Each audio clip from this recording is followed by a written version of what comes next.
My family and I had recently moved into a new house. As I was cleaning out the basement, I noticed something sticking out of the rafters. I grabbed a chair, climbed up, and pulled it down, hoping it was something of value that the former occupants had left behind. When I finally grabbed the mysterious object, I discovered that it was just a simple notebook with yellow paper. Flipping through the pages, I realized it was a story, written by a child in pencil. At first, I thought it was kind of cute. Maybe my daughter, who's in 3rd grade, wrote it for school. She must have tossed it, accidentally gotten it stuck, and simply forgot about it. The writing and spelling were very similar to hers. After showing her the notebook, she said she had never seen it before. As I skimmed the pages, my amusement turned to horror. After taking some time to fix the spelling, here's what it said. There is a man and he lives in our house. His name is the Stair Man, because that's where he lives. He looks like a shadow. You can see him better with the lights off. Mommy and Daddy can't see him. He's very sneaky. At nighttime, he always stands behind Mommy and Daddy. His clothes are black, and his skin looks like chalk. When Mommy and Daddy turn around, he disappears and they don't see the Stairman. He's very good at hiding. He doesn't like the daytime. Whenever it is bright, the Stairman crawls really fast and goes underneath the stairs. When the night comes, he wiggles out and follows Mommy and Daddy around. He likes to stand behind them, but he looks angry. Sometimes he grabs Mommy's hair. Mommy always looks confused when she feels him touch her hair. When Daddy is standing at the top of the stairs, I tell him to turn around and look at the Stairman. Daddy tells me that it's just my imagination. The Stairman doesn't like Daddy. The Stairman talks different than other people. He sounds like he's growling. I don't like his voice. The Stairman said he doesn't want Mommy and Daddy inside the house, and that made me sad. I told Daddy what the Stairman said, and Daddy got mad. He made me go to my room. The Stairman got mad too. When I was in my room, I heard a big crash, and Mommy started screaming. I opened my door even though Mommy yelled and told me not to. Daddy was on the floor at the bottom of the stairs and had blood on his head. Mommy and I went to Daddy and tried to wake him up. I could see the Stairman standing at the top of the stairs. He had a large smile on his face. He was clapping, but I couldn't hear the claps. Mommy told me that Daddy went to sleep and might not wake up and has to sleep at the hospital.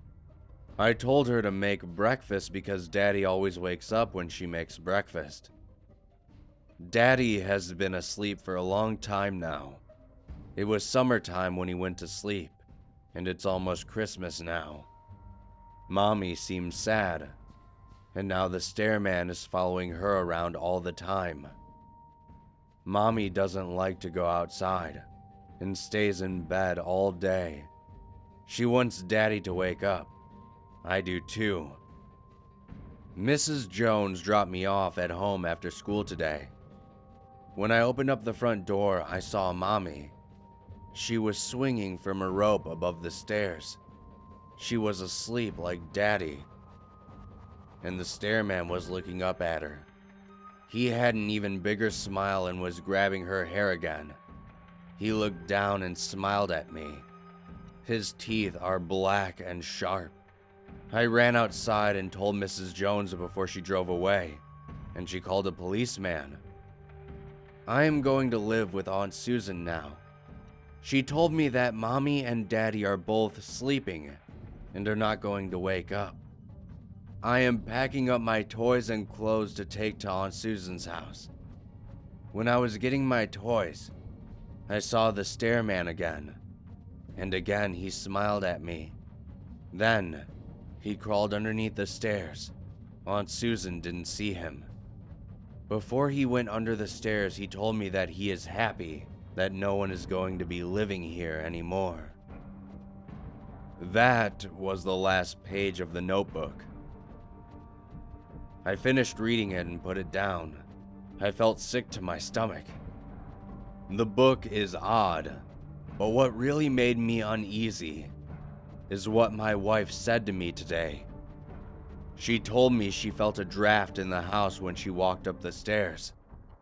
A draft that breezed right through her hair.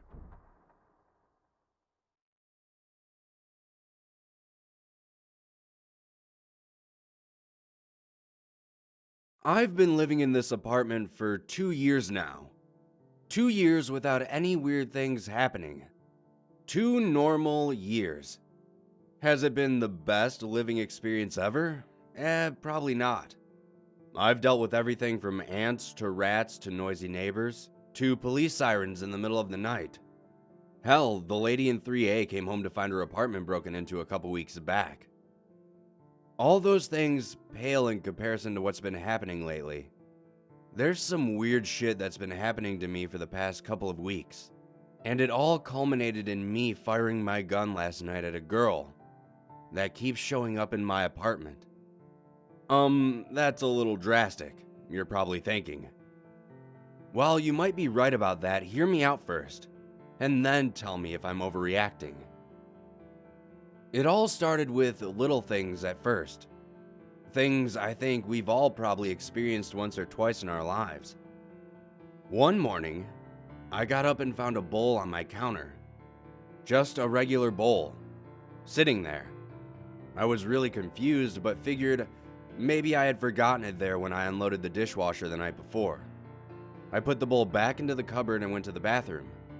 As soon as I got back into the kitchen to make my coffee, that bowl was on the counter again. Man, I thought, must be tired. You know when you're distracted sometimes and you plan on doing something but you don't end up following through with it? I figured that's what happened with the bowl. I thought I had put it away, but I guess I hadn't. So I lifted it off the counter and put it back into the cupboard. I turned around to start the coffee maker. By the time I turned back around to face the counter again, that bowl was sitting there, as though mocking me. What the hell? I murmured to myself. I'm too young to be going senile, I thought. Pissed off at myself, I guess. I shoved the bowl back into the cupboard and slammed the door. And stay there, I yelled sternly. I never believed in that supernatural mumbo-jumbo, so it never occurred to me something else might have been moving the bowl. I just figured since I hadn't had my morning cup of coffee, my brain was glitching out or something. I probably wouldn't have thought about the bowl again if it had stopped right there. But it didn't. It wasn't the only incident. Not by a long shot. The next day, I came back from the gym in desperate need of a shower. I usually hop in the shower at the gym, but the damn water main exploded or something. So I had to drive home enduring my own sweaty smell. So anyways, I got home, jumped in the shower, and turned it on real hot and soothing. I like my water practically scalding hot, like part sauna, part shower. But then, as the shower walls fogged up, I noticed something. The outline of someone standing in the room. I could see the shape clearly through the misty air. It wasn't just standing in place either. It was moving around, bending over and everything. I grabbed a bar of soap and threw open the shower door, ready to defend myself. Steam trickled out of the bottom of the shower. Except, the room was empty. The room was empty. My skin was covered in goosebumps despite the heat. Now look, I know my horror tropes, okay? This is exactly the point in time where the audience is yelling at their screens because the protagonist is being a moron and the place is clearly haunted. But look, this isn't Hollywood, okay? I didn't just move into a creepy old house with a dark history. I've been living in this apartment for a couple years without any incident. Even if I believed in ghosts, which I don't, that's just not how hauntings work. You don't get a 2-year grace period before suddenly, out of nowhere, boom, haunted. That's dumber than propping up a ladder on 2 unicycles. A few days passed with more incidents like that bowl. I'd put a dinner plate on the counter, turn around to find it missing. One time I turned around and found a glass in its place. Hell, one of my beer bottles turned into a yogurt cup. I know I didn't bring yogurt into my house. I hate yogurt. Another time I saw a stain on the carpet one minute and the next it was gone. Just a ton of weird things like that. I tried not to think about it as I went to bed early that night. I had a construction gig across town the next day and wanted to get an early start. Problem was, I kept hearing music and chattering. No matter how many pillows I had stuffed over my head, I could hear the sound annoying the hell out of me. Eventually, I got out of bed and stomped around my apartment, trying to find the source of the noise. I put my ear to each wall but couldn't quite tell which neighbor was at fault. When my iratometer reached maximum, I just started banging on the walls to try and stop it. I got even more pissed off when a neighbor came knocking on my door, scolding me for all the banging. I tried to explain what I was doing, but when I invited her in to try and pinpoint where the music was coming from, I realized the apartment had gone quiet. I apologized, figuring whoever was making that noise had gotten my message and quieted down. After that, I thought I'd be able to get some shut-eye, right? But nope. In the middle of the night, I was woken up by the sound of static and light pouring from my TV. I groaned and reached for the remote control, but it had gone missing. Groggily, I climbed out of bed and waddled to the TV stand, turning it off manually. Must have been a power outage, I thought.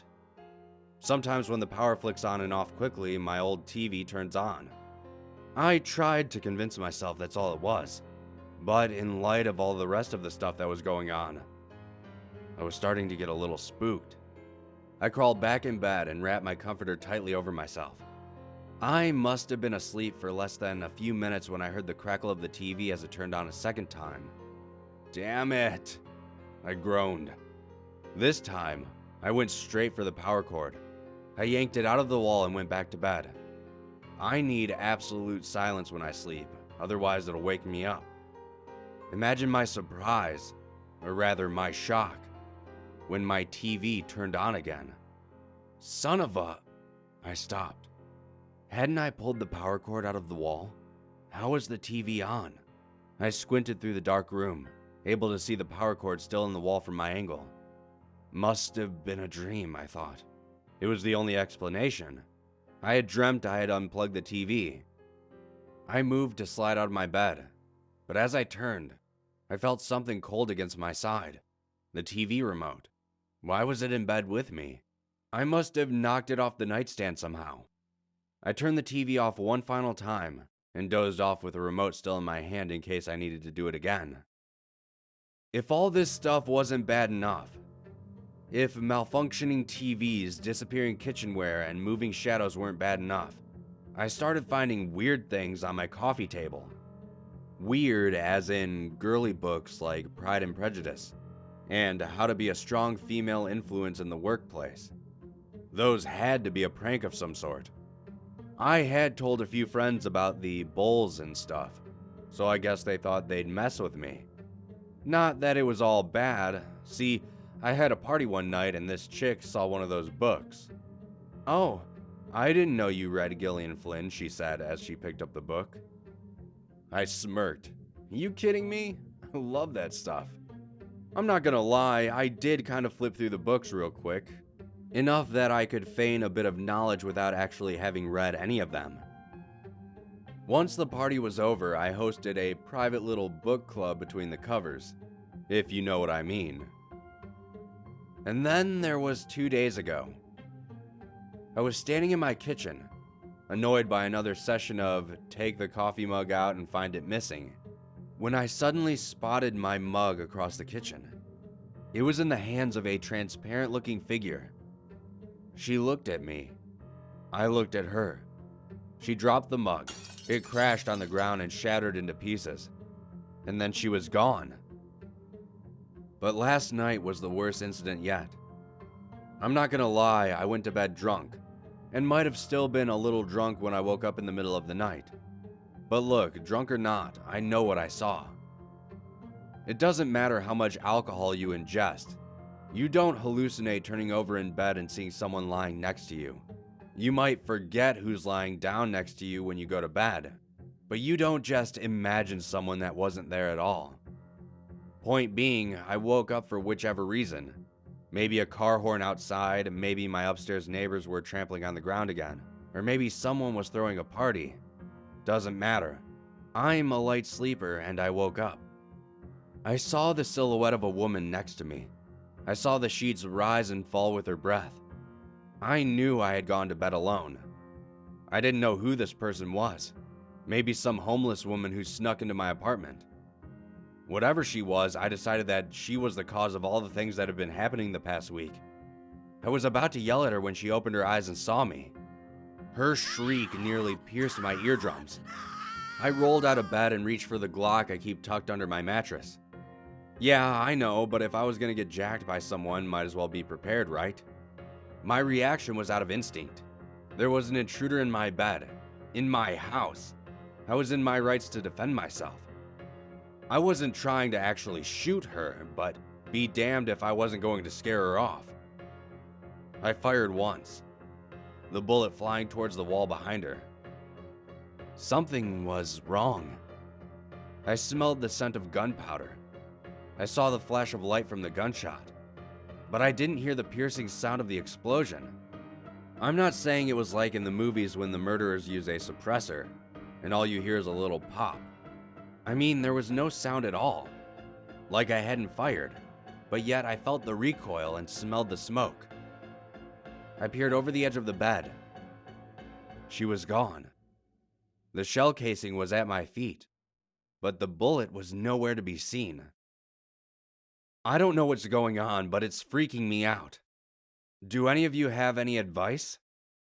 I don't believe in none of that supernatural crap, but I swear to God this stuff happened to me.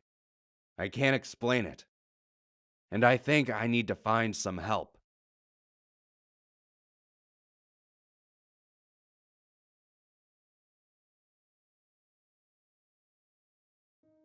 I didn't even want to move in here, you know? It wasn't the first choice on my list. It's not the worst apartment ever, sure, but the people next door never shut up. And I hear something in the walls every night. I'm almost sure it's rats. Anyway, it doesn't matter. I got it because it's close to where I work and it was on the cheaper side. All in all, I was happy to move in there. Until this week. Figures, doesn't it? The weird stuff doesn't show up until after I've signed my lease. I signed up for the pests and noise problem, but I didn't sign up for being shot at, especially by a man who isn't really there. It started with the bowl. Just one little bowl that wasn't where it should be. See, I got up early one morning to get ready for work and decided to have a bowl of cereal because there was no way I was going through the trouble of cooking a real breakfast. So I put the bowl on the counter. I remember looking at it, right there on the Formica countertop. It was there. I went to get some milk from the fridge. When I turned around, the bowl was just gone. Vanished. Into thin air. Maybe that's cliché, but it's also terribly true. It simply was not on the counter where I'd most certainly left it. But you know, I was still tired. I figured I was seeing things. Or not seeing them, I guess. Or maybe I had imagined the whole thing. So I opened the cabinet and, lo and behold, the bowl is sitting there. If it had eyes, it would certainly have been staring at me. I grabbed the bowl and put it on the table again. Milk forgotten. I walked out of the kitchen and decided to put my makeup on first. I'd have breakfast just before leaving. Not 10 minutes later, I get to the kitchen, and what do I find? The bowl is gone. Again. I open the cabinet. Again. And it's there. It's there, it's there, it's there. What the hell? I muttered. I was starting to get paranoid now. I actually had the thought that someone had broken into my house and was, moving my cereal bowl? This is stupid, you're stupid. I put the bowl on the counter. I closed my eyes. I counted to 10, and I opened them. Guess where I found the bowl? That's right, in the goddamn cabinet. I guess it's not that big of a deal. In the grand scheme of things, that's a pretty innocuous issue to deal with, you know? I just wish it had ended there. The next morning, I went to take a shower before work. I'd been awake for an hour at that point, so I wasn't groggy or confused by anything. It's important that you understand that. I stepped into the bathroom and my heart practically stopped beating in my chest. There was a man in my shower. I could see his silhouette through the shower curtain. His arms were raised like he was shampooing his hair, but he was standing stock still. Slowly, I bent over to open the cabinet under the sink. I grabbed my curling iron. It was the only thing in the bathroom worthy of being used as a weapon. I walked very, very slowly towards the shower, my breath stuck in my throat.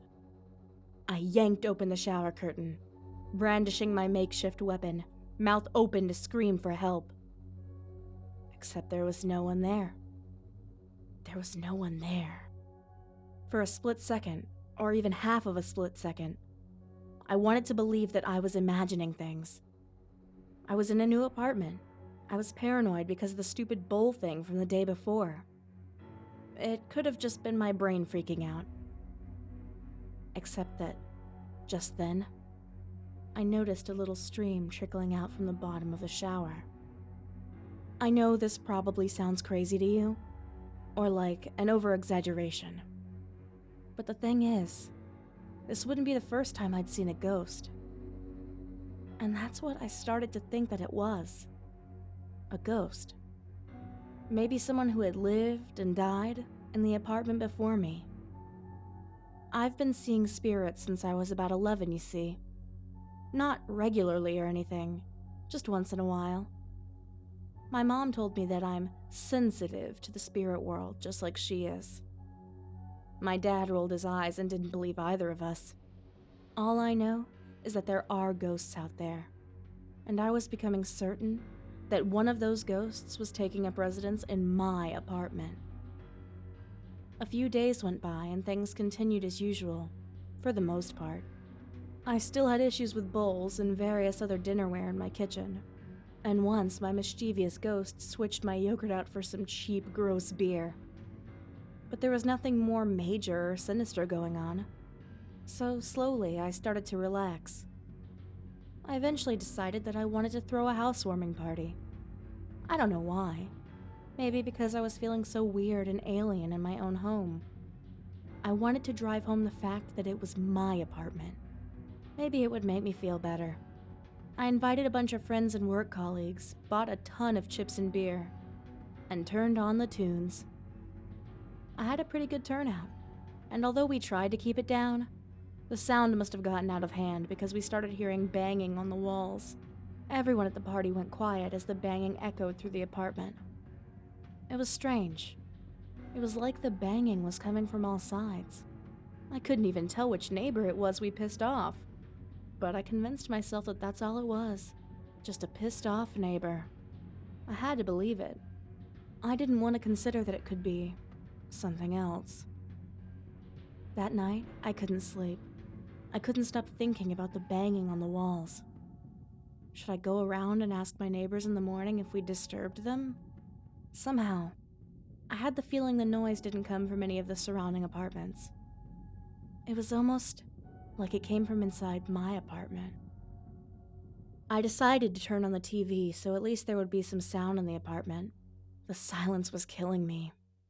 Maybe it would help me sleep, too.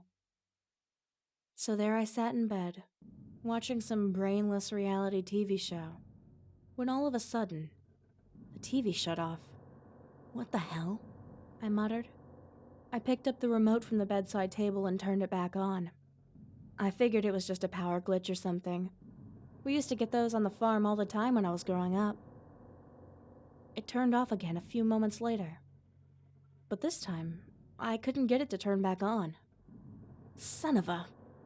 I got up, muttering to myself, and went to check on the TV. I couldn't get the damn thing to turn back on until I checked behind the TV. That's when I discovered that the cord had been unplugged from the wall. My hands were shaking as I plugged it back in. I climbed back into bed and turned the TV back on. I set the remote down next to me and waited. For a few moments, everything was fine. And then it shut off. Again. I had this sick, sinking feeling in my stomach. I stared at the remote sitting next to me for a few moments before deciding that I would just leave it off for the night. I would have to sleep without it. It wasn't all that surprising that sleep never came. I think the worst thing, though, is that my books have been stolen by whatever it is living in this goddamn apartment with me. My books are my pride and joy. And, interestingly enough, Pride and Prejudice was the first to go. I set it on my coffee table one day, went to work, and when I came back, it had vanished. Over the next few days, more books started disappearing. I searched high and low for them. My little library is sacred. I don't even lend books out. But no matter where I looked, I couldn't find them. I'm not proud to say that I cried more than once when I realized I'd never be getting them back. The weirdness didn't stop there. A few mornings later, I woke up to find a condom in my bathroom trash can. In case you were wondering, I'm single. And even if I weren't, my sexual orientation makes condoms entirely unnecessary. I felt like I was going crazy. Because if this was a ghost, he was sure getting up to some weird stuff in my apartment. And then, 2 days ago, I saw him. For the first time, I saw whoever it is that's haunting me. I was in the kitchen, drinking my morning coffee, when he appeared standing across from me. He was translucent, the morning sun shining through his skin, but he was definitely there. I stared at him in shock until my trembling fingers lost their grip on the mug and it fell to the floor, shattering into pieces. As soon as it hit the floor, he disappeared. When I finally managed to look down, the pieces were gone too. Last night, things got worse. Quite frankly, they got about as bad as they can be. I woke up in the middle of the night, which is sort of odd for me because I'm a really, really heavy sleeper. Like, it takes a truck driving through the front door to wake me up. I'm that kind of a sleeper. But I woke up anyway and realized immediately that something wasn't right. There was someone next to me, in bed, sleeping right beside me. I could hear their breathing and feel their weight on the mattress. I opened my eyes and saw him staring at me, his mouth open in shock. I screamed. I screamed like I'd never screamed before. I'd seen ghosts before. I'd experienced haunted stuff, but it was never something physical. It was never a tangible goddamn entity that could reach out and touch me and hurt me and oh God, oh God, oh God! He rolled out of bed and started crouching down, like he was searching for something. I practically launched myself off the other side of the bed, hitting the ground with a hard thump. As I hit the ground, a gunshot shattered the air in the room, piercing my eardrums so hard I thought they might burst. I grabbed my ears in pain and lay there in terror, trembling on the floor. Eventually, the ringing in my ears stopped and I noticed that the room had gone quiet. I peeked over the edge of the bed tentatively. There was nobody there. I was alone in my room. The door was still shut, and I'm sure I would have heard if he left, despite the ringing in my ears. There was no trace of him. It was as though he'd never been in the room.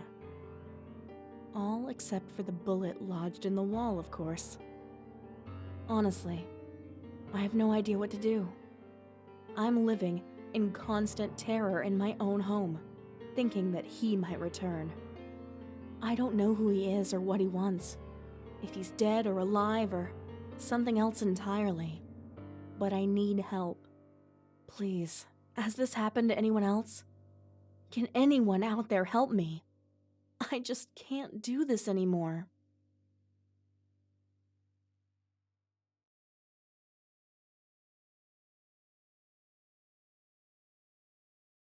This story is a retelling of something that happened to me when I was 7 years old. As the years have gone by, I've grown up. I've realized that the story cannot possibly be true. Yet, I can't shake the feeling that it is. It happened in Tokyo, in the subway station. I was standing with my father when I saw it. The demon. A monstrously tall and furry creature with leathery black wings and a snout like an anteater's. I must have stared at him for close to 10 minutes before he finally spoke, in a soft mutter that was clearly intended for his ears only. "This human is creeping me out," he said. "It almost looks like it's looking right at me." "I am looking right at you," I said. The demon nearly jumped out of his skin. "What? You can see me?" he asked. "Yes? Can't everybody?" "Not unless they're in the 5th dimension." "Am I in the 5th dimension?" I asked. "Your mind must have slipped over here by mistake. What were you thinking about before you saw me?" I thought for a moment, and then grinned. "Trains." "Oh, well, trains are the link between our dimensions.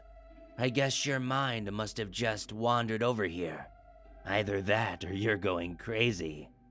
"I hope I'm not going crazy," I said.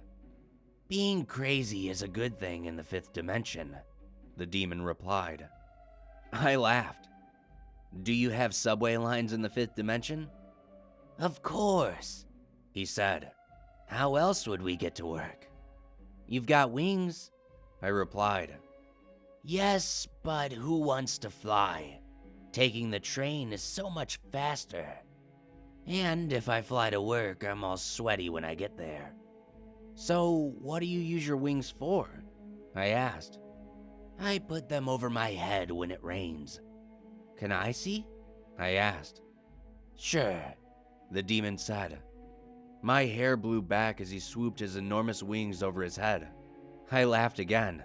"You're funny," I said. The demon laughed too. But then his expression changed. "Are you okay?" I asked. "You seem sad." Yes, the demon replied, not looking at me but at something behind me. "Say, would you like to see a magic trick?" "Okay." The demon reached up and tugged a big rainbow handkerchief out of his snout. He must have pulled out 20 feet before he ran out. "That's funny," I laughed, but I stopped when I realized I wasn't holding my dad's hand anymore. I looked around and saw the subway station had disappeared, replaced by flowing green meadows that were full of old trains. "I can't see the subway station anymore," I said. "That's okay," said the demon. "Sometimes it's better to see what isn't there instead of what is." "What do you mean?" "Sometimes when I'm bored or sad, my mind slips off to the 3rd dimension, and I see people like you." "That's funny." I laughed again. "Can you go to other dimensions too?" But the demon didn't answer. He was looking up at the sky. "It's starting to rain," he said, whooshing his wings up over his head. Warm droplets of rain hit my face. "Can I get under your wings with you?" I asked.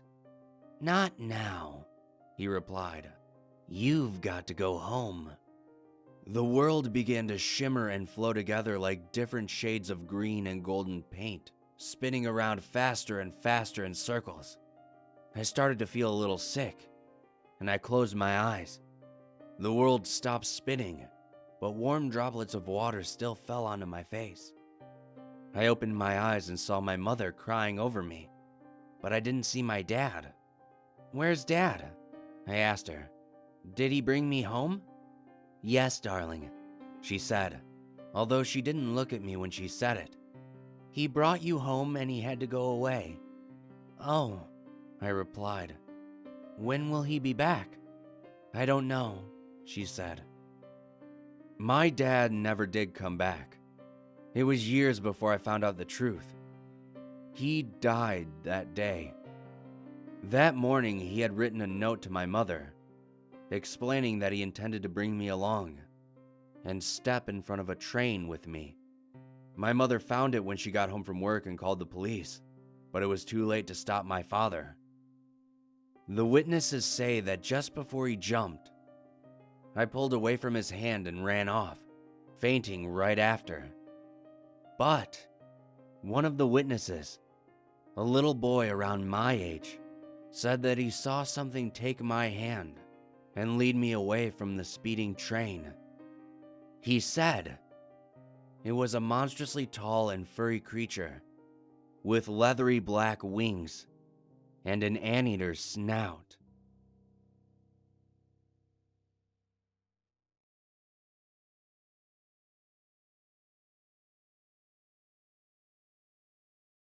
Though he wasn't real, Fargo was the best friend I ever had.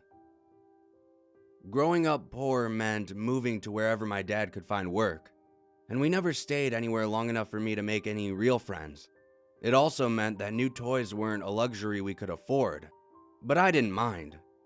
I loved Fargo more than any kid ever loved their new PlayStation or trampoline. He was a breadbasket-sized stuffed dog that we bought from a flea market. He looked like a mutt and had soulful chocolate brown eyes. The old lady we bought him from said that Fargo was a magical doll who could come to life. She also said that the moon landing was fake and that Ronald Reagan was the reincarnation of Jesus. I don't think my parents took her seriously. Her word was enough for my imagination, though.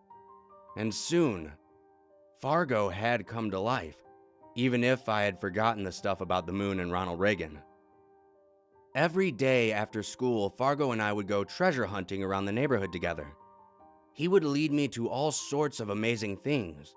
A stick that was actually a magic wand, a piece of glass that was actually a diamond, and a bird's nest that was a king's crown. It didn't matter to me that I didn't have any money or friends. Fargo made sure that I was the happiest kid in the world. Until the day he got ripped. It had started off the same as any other day. Fargo had told me that there were mermaid scales down by the creek, and so we went looking for them. We had just found a big one when I heard a low rumble coming from beside me. Fargo was growling. He was turned away from the creek, looking at something behind me. I turned around to see a man I didn't know. He wore a washed-out denim jacket and smelled like cigarettes. When I looked at him, I couldn't help but get a sinking, uneasy feeling in my stomach. He smiled at me. "Hey kid," he said. "What are you doing out here?" "Collecting mermaid scales," I answered. "Oh, is that right?" the man asked, edging towards me. "Well, I've got a whole real-life mermaid back at my house, and she's just giving away her scales for free. Wanna see?" I backed up towards the creek. No thank you, mister. My mom says I'm not supposed to go off with strangers." I could hear Fargo growling again, but the man didn't seem to notice. "Come on, kid. You gonna pass up the chance to see a real-life mermaid?" the man said, and his grin widened to reveal several gaps in his crooked yellow teeth. He was still edging closer to me, and I got the sudden urge to run. I glanced around and saw I was in an elbow in the creek. The only way out was forward. I picked Fargo up and held him out in front of me like a shield. He barked and snapped at the man, but the man didn't seem to notice. "Is that for me?" the man asked. He lunged at me. I pulled back, but it was too late. He had swiped Fargo from my hands. "Oh, he's a cute dog," the man said.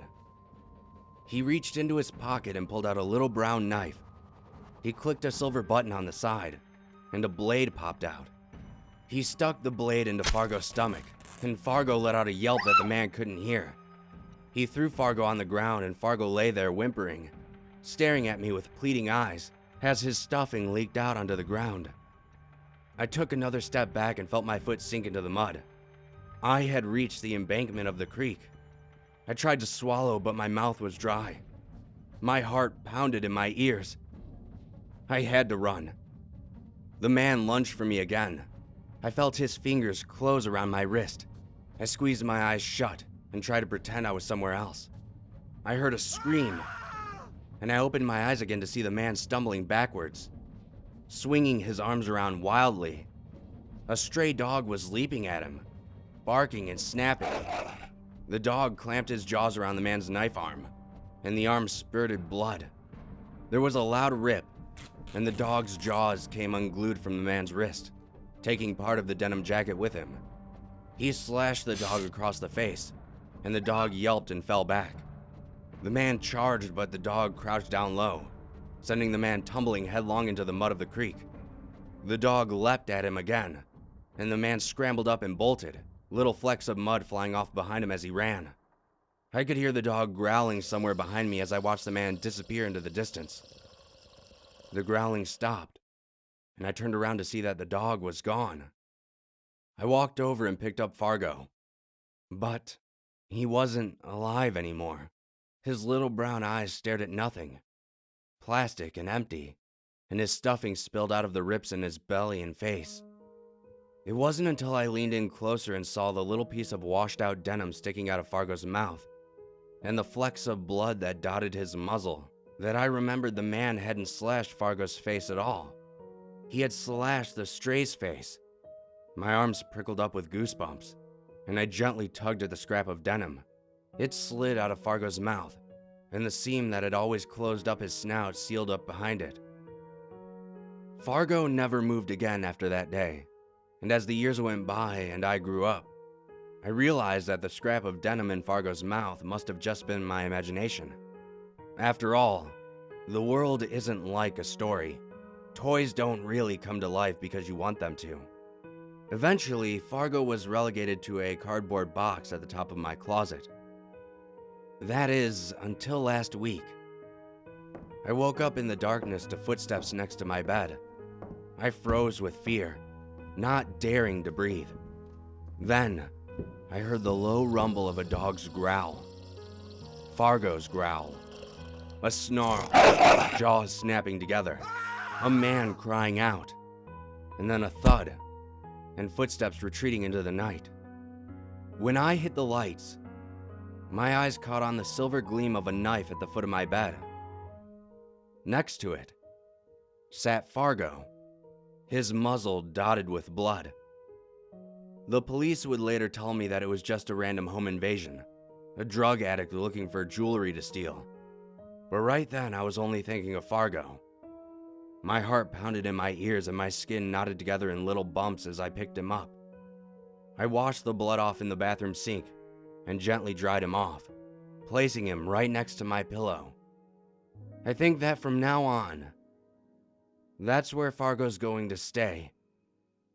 Forever.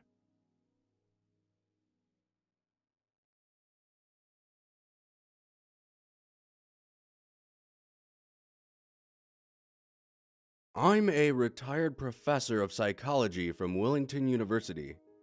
The following is my story regarding my time there. In particular, my time with Calvin Dowler. I taught a psychology class of more than 75 students who ranged from freshmen to seniors. The classroom itself was one of those theater-like rooms you see in the movies. The chairs and their built-in boards ascended to the top of the room. Naturally, my more inattentive students sat in the very back, which is to say they sat at the very top, in the darkness. You see, I liked my classroom's lighting a certain way, dimly lit. Any deviation from that interfered with my lecture. I couldn't, and still can't, concentrate with bright lights.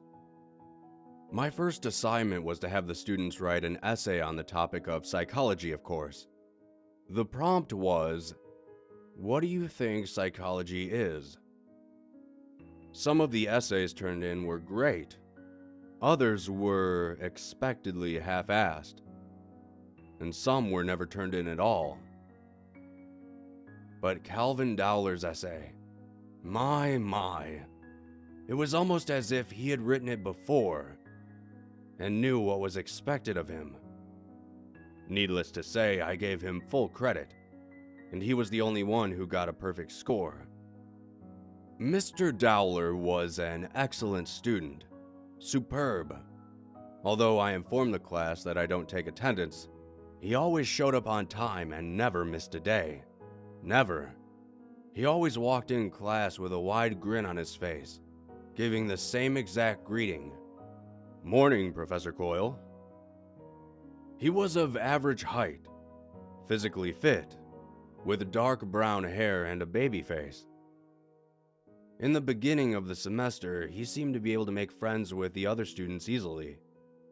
But then time progressed, and with that comes change, sometimes for the better, and sometimes for the worse.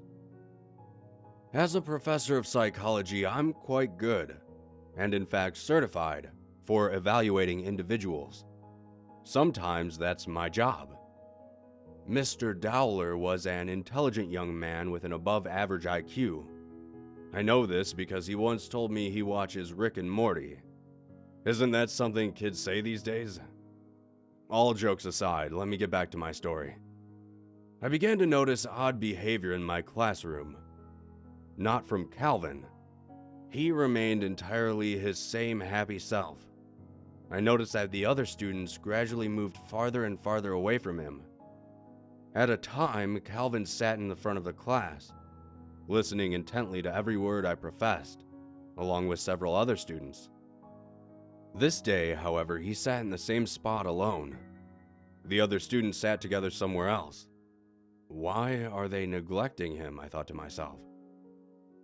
One night, I sat in my kitchen grading papers. The assignment this time was to write about a childhood experience that the students believed helped shape who they are today, whether it be in a positive or negative way.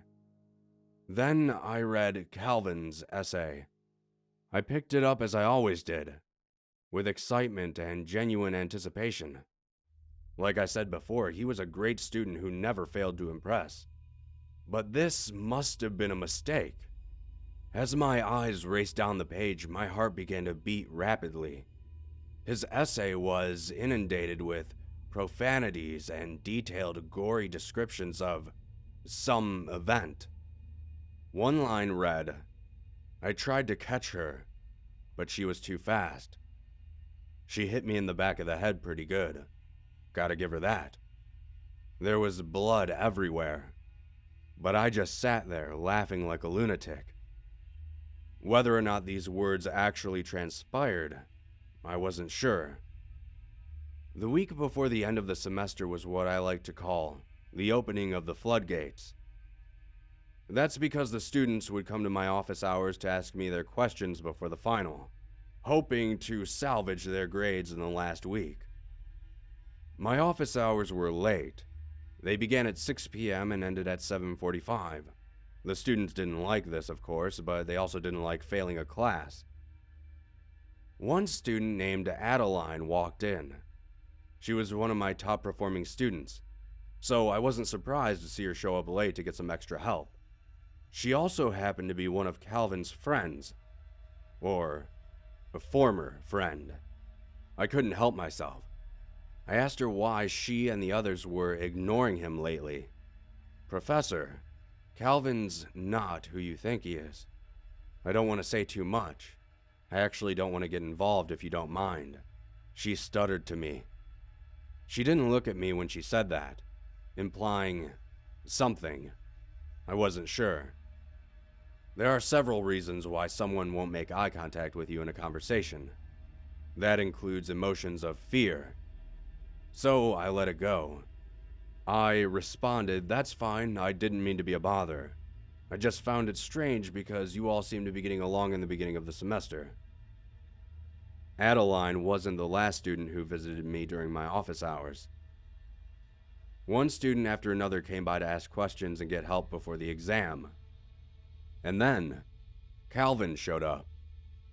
It was 7:53 p.m. and my office hours were now over. But I made an exception for Calvin. After all, he was my best student. But I also wanted to ask him some questions myself. He walked in and sat down, with his eyes on the floor the whole time. Before I could speak, he let out a quick, "Sorry." Pretending to be ignorant, I tilted my head for more elaboration. "I sent you something in place of my actual essay assignment. That was an accident. I didn't mean to turn that in. I have no idea how it got mixed up in there." "Oh, it's fine. Here you are." I handed him back his foul, gruesome, curse-filled essay. He then unexpectedly got up and headed for the door. I asked him where he was going. "Is that it? You sure you don't have any questions for the final?" "Nope, I'll be fine," he said. I didn't get to ask him my questions. Mainly, why did he write that in the first place? It was dark outside by the time he left, but I didn't leave just then. I just couldn't stop thinking about it. I began to connect the dots, sitting there at my desk as if solving a mystery. Students have shunned him, including his best friends and his study group. He accidentally sends me this sadistic letter, which even now, I have no idea if it's true or not. Moreover, he always had on this fake smile, this forced personality of happiness. But lately, he's been showing more antisocial behavior. Adeline seemed horrified when I asked her about him. "What's going on?" "Maybe the kid's disturbed. But how did I miss something like that in one of my own students?" "Nonsense.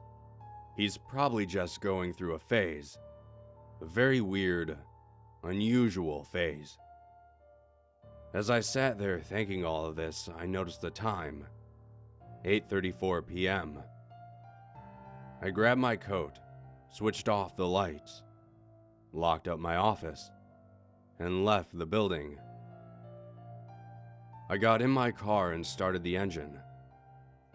I drove off, speeding through empty streets. I made a sharp turn, spilling my cold, forgotten coffee all over the passenger seat. When I arrived at the next stop sign, I took some time to clean up a little. That's when I noticed Calvin's letter, the same one I returned to him just a few minutes ago, sitting on the passenger seat. I was shocked and confused. As I continued driving, I adjusted my rearview mirror, only to find that a wide, male grin had filled it.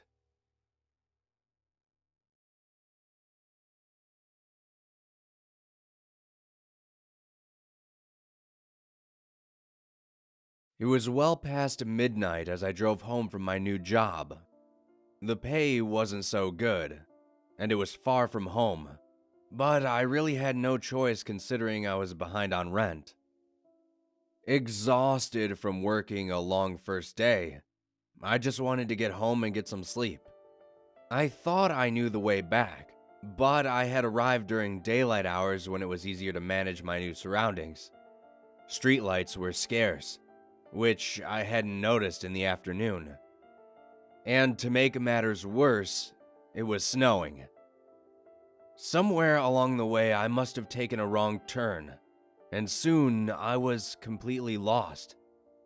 After driving aimlessly through unfamiliar neighborhoods, I finally came to a traffic light. I was relieved as it meant the highway was nearby. I was almost certain it was to the right, but the light was red. A sign on the corner stated, "No right turn on red." Who was I to argue with all those capital letters?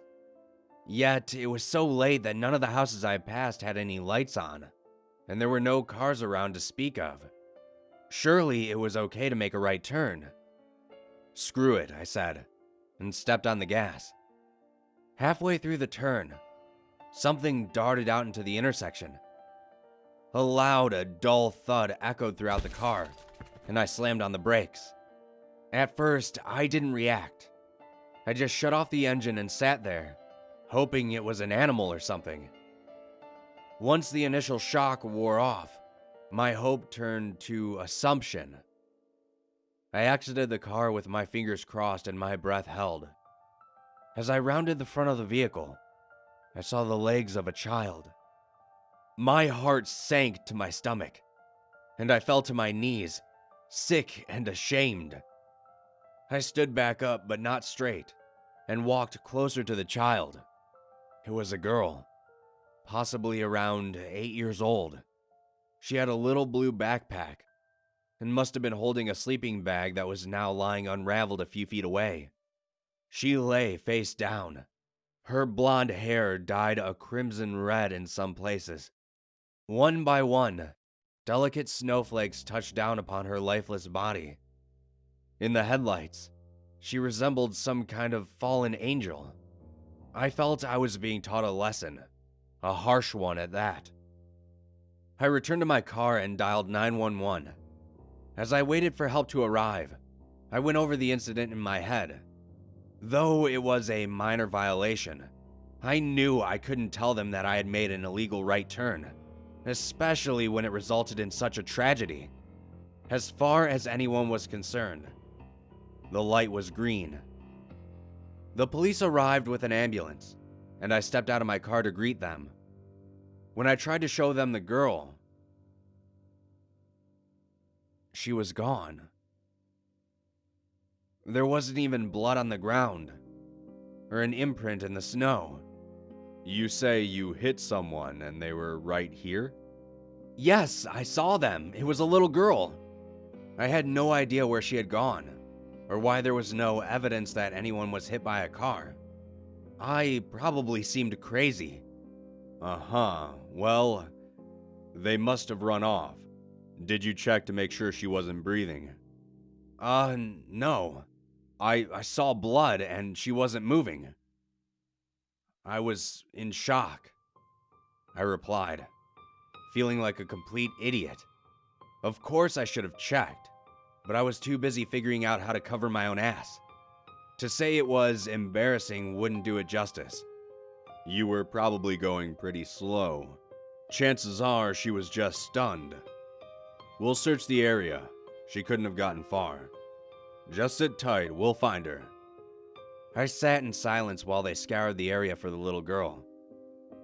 Somehow I knew they wouldn't find her, as there were no footprints. My eyelids were getting heavy, and I kept seeing flashes of the girl's body whenever I would drift off for a moment.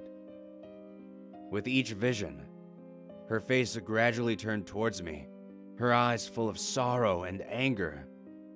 Just as I was falling asleep, there was a knock on my car window. They hadn't found any sign of the girl, but they'd let me know if anything was reported. It was somewhat of a relief, and yet equally unsatisfying. The entire way home, I drove under the speed limit, stopping at every intersection even when the light was green. I didn't get much sleep that night. The next day, I wasn't thrilled about going to work, but as a new employee, I really had no choice. As ridiculous as it sounds, I got lost again on my way home.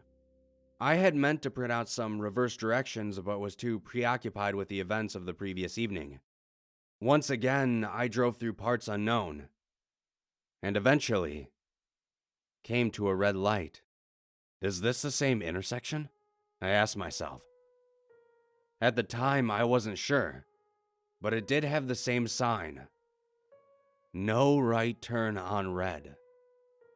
I was correct about the highway being to the right, so I knew I was going to have to make this turn.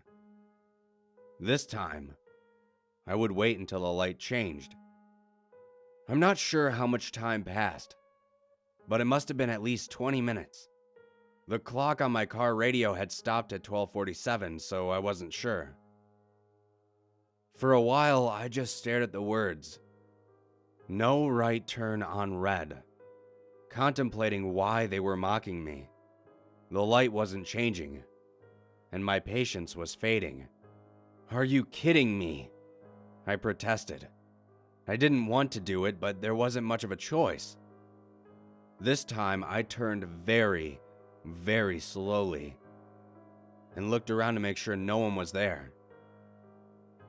I thought it was all clear when, just as the night before, something darted out in front of my car. "Shit!" I shouted, slamming on the brakes. "This can't be happening." I jumped out of the car and rushed to inspect the body. My jaw dropped when I realized it was the same exact girl. She had the same little blue backpack. The same sleeping bag was lying unraveled just a few feet away, and her blonde hair was stained with dark red blood. I didn't know what to think. My mind went completely blank while I stared at the horrific scene.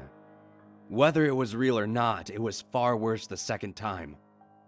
I retreated to my car again, but this time I hesitated to call the police. Then I remembered what the officer had said about making sure she was dead.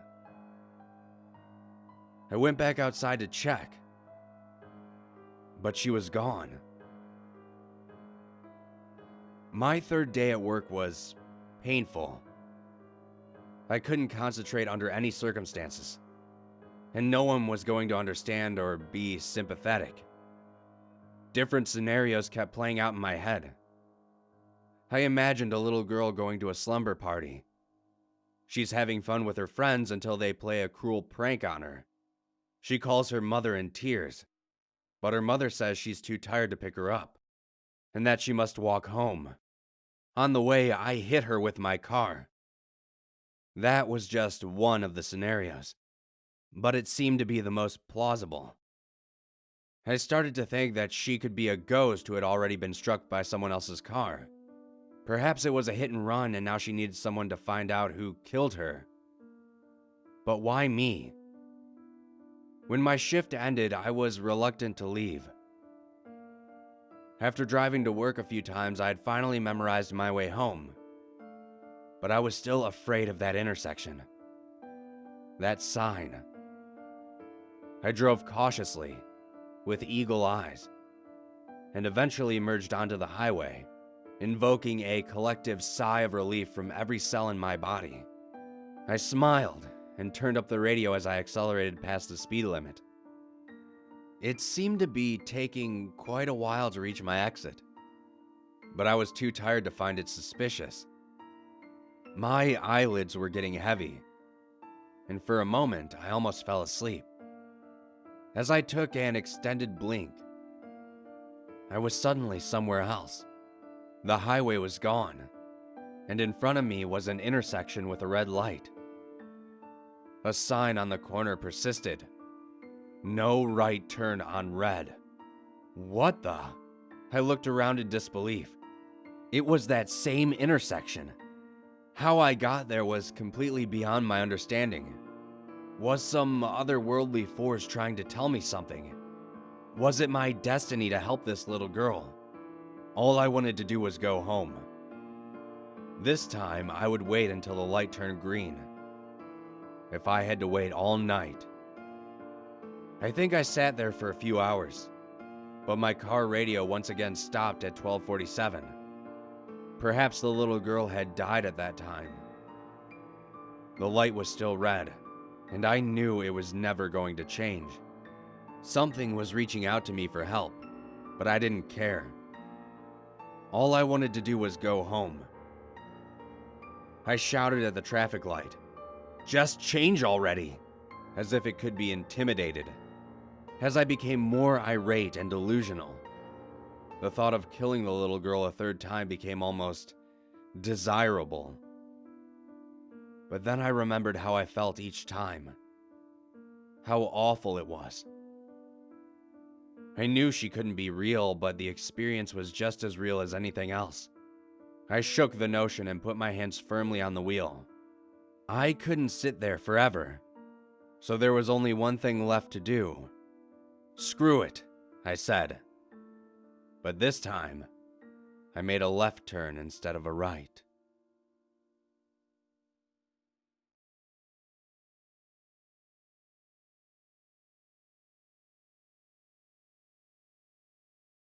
Taking long drives has always been enjoyable to me. I simply love the freedom one has when it's just them and the open road. Once I had received my driver's license, the very first thing I did was drive 2 hours away to another city, just so I could enjoy the trip. I didn't do anything of importance in the city itself, just traveled there, drove around for a bit, then made my way back. Some people view driving as a means to an end, just a tool used to get from point A to B. Some loathe driving altogether, having to deal with other incompetent drivers on the road, and having to navigate cities can definitely annoy some people. Not me, though.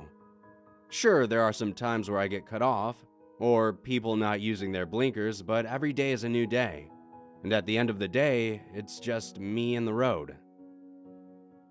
That was until a few months ago. I had spent all of last year working round the clock to save up enough cash to do a cross-country road trip.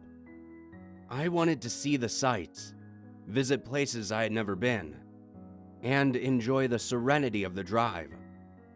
My plan was to drive from one side of the United States to the other and back. Once I had finally saved up enough, I loaded up my car with a few travel essentials and headed out onto the open road. The beginning of the drive was as normal as it could be. Exiting the city I live in was somewhat of a chore, but after about a half an hour of driving, it was only me and the country road. It never ceases to amaze me the views one can see while driving. Some people often look out on long drives and see nothing but flat land and emptiness. When I look out over the vast country before me, a sort of peacefulness falls upon my shoulders. The first hour of the drive was just as uneventful as the first half hour. The road seemed to stretch on endlessly into the distance. I didn't mind this, of course, though I was becoming somewhat concerned at the lack of towns I had seen. Another hour had passed before I finally came upon a small town in the distance, if you could even call it that, really. It was a single gas station, a fast food restaurant, and a small motel. I quickly pulled into the gas station to fill up my tank. While I was standing there, I watched the sun in the distance slowly start to dip on the edge of the horizon. That's when I noticed something strange. There were no people as far as I could tell. My eyes quickly glanced around the road, the fast food restaurant, and the motel. Each place was vacant. I thought I spied one car in the drive-thru, but it was only a collection of bushes. At least the gas pump is working, I thought to myself as I finished up and climbed back into my car.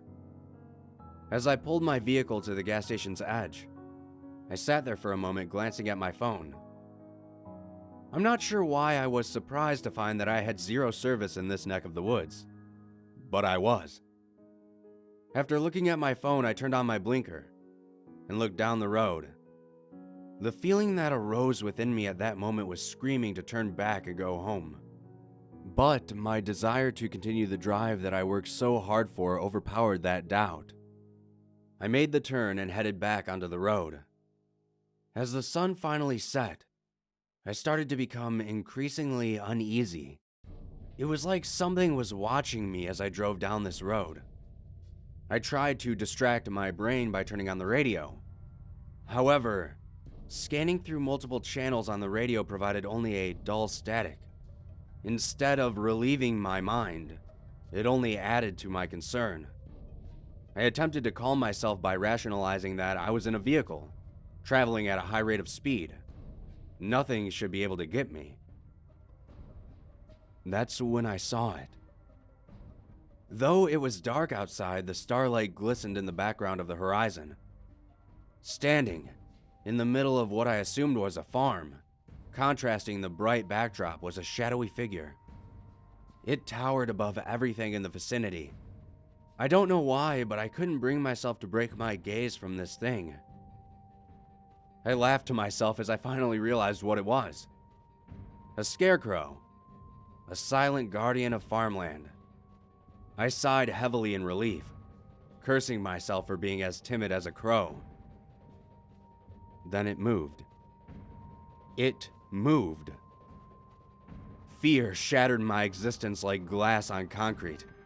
The towering figure took one elongated step towards the road. Seeing this almost caused me to swerve off the road into the nearby field, but I was lucky enough to regain control. After my fight with the steering wheel, I looked back to where I had seen the figure.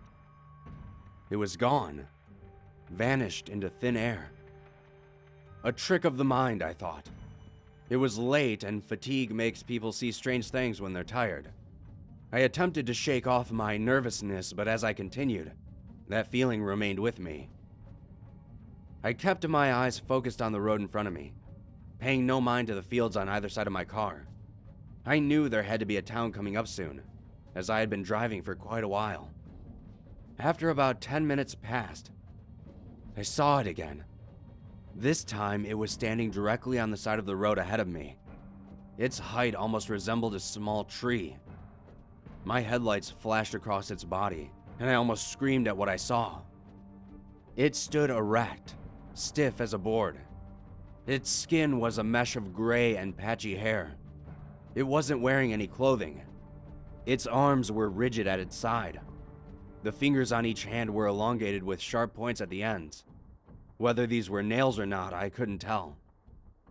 What disturbed me the most about the creature's appearance was its face. It's not how it looked, but what it was doing. The creature's face was looking directly upwards.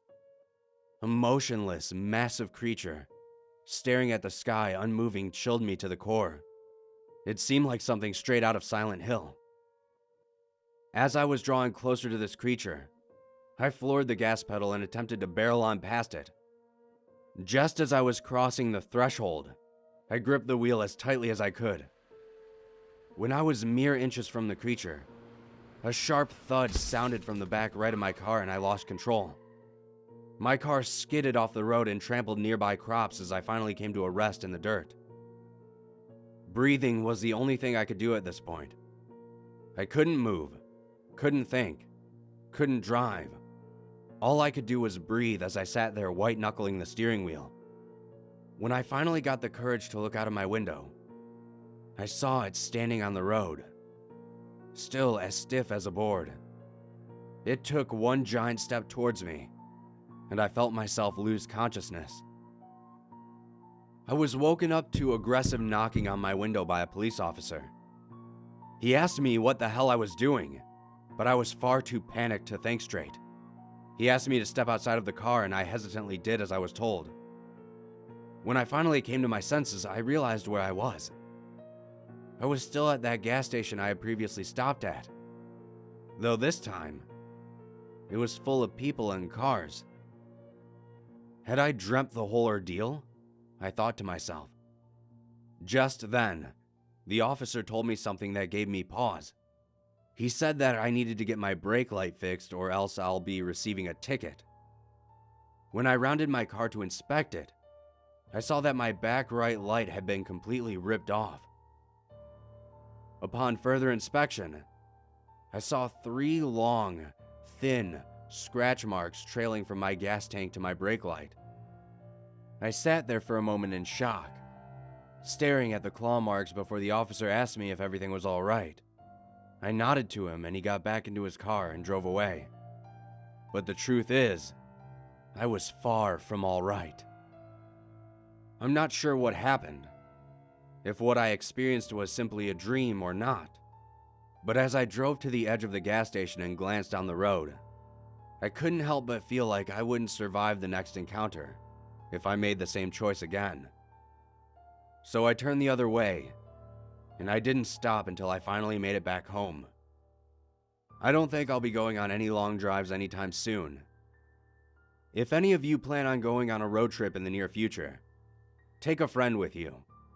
Or at the very least, stay off the road at night.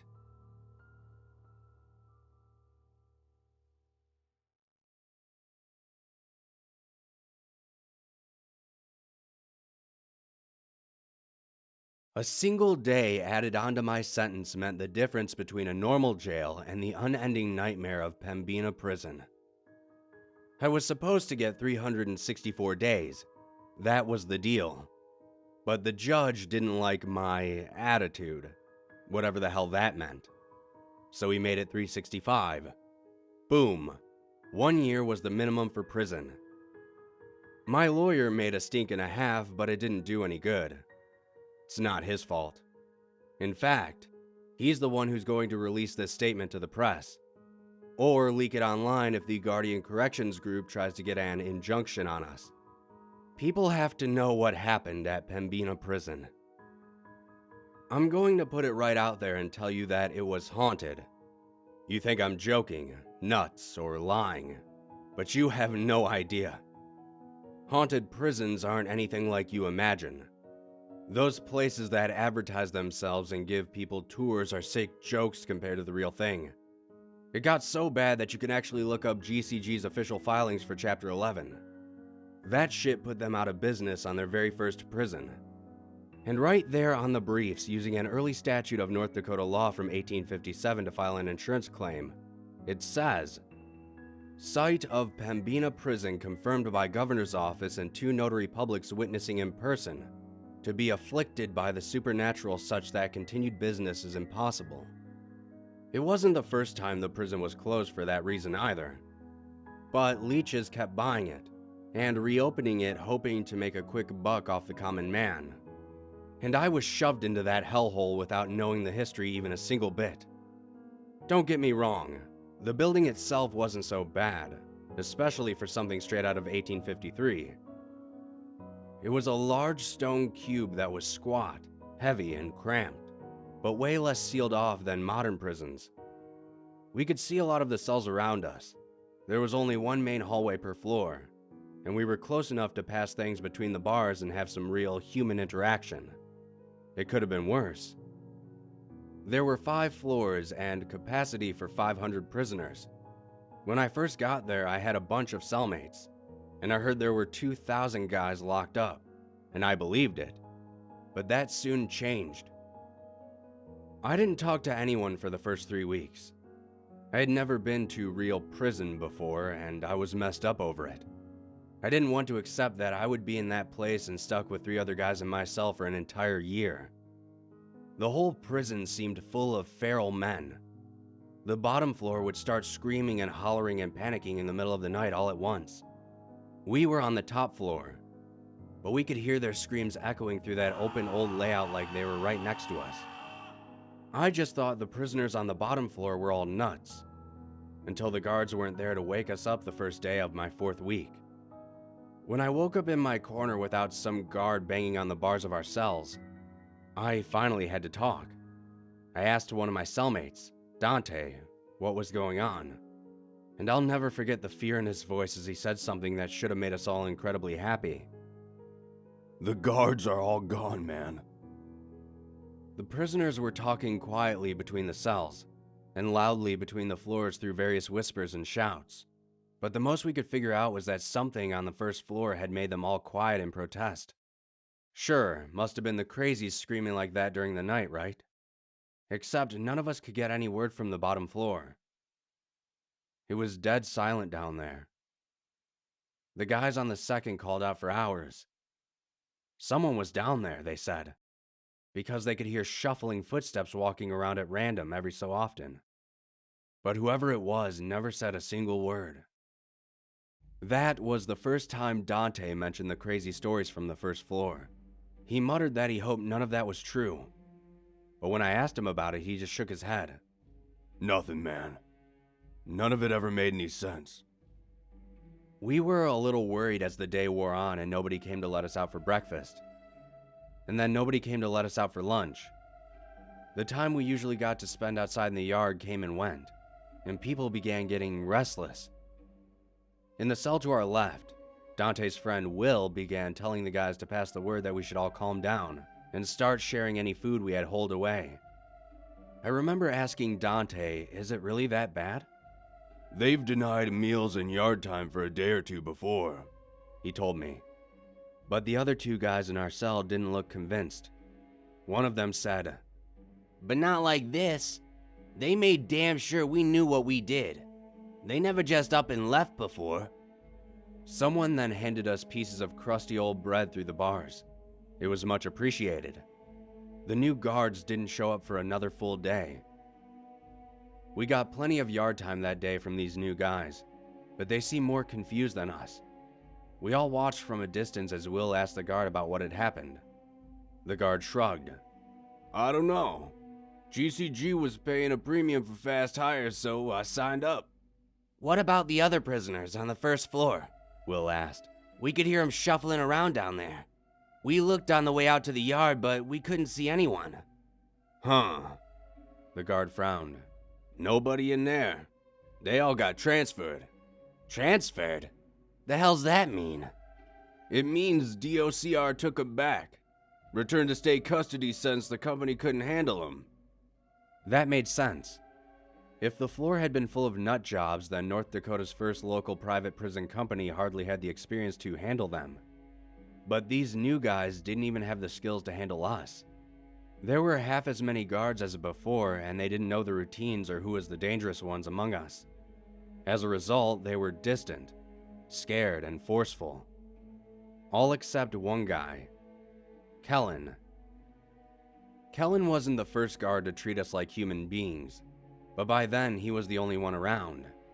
He traded jokes while in the yard, never hit us, and looked us in the eyes when he talked. He went and found some paperwork to confirm the crazies had actually been transferred, but it took 3 months to get that info out of GCG. By the time he told us he had heard back, we had sort of forgotten the whole thing. 2 nights later, maybe 2 hours past lights out, the guys on the second floor began screaming. Dante leapt up and fell onto one of our cellmates by accident before shouting, "Shit, must be a fire." Other guys in our row began banging on the bars and shouting for the guards, but the uniforms charged past and headed downstairs without talking to us. We could hear them shouting orders from down below, and then yelling in confusion. The prisoners' screams were clearer coming from the second, and it sounded like they were terrified of something in particular, and wanted help. The sounds of gates being slammed and people running reached us after about 10 minutes of shouting, and then it was silent. We sat in the dark, waiting and listening until morning. When the new shift came in, they were surprised and confused, and Kellen came by to ask what had happened. We told him what we knew, but he had shown up and found open gates and an empty second floor.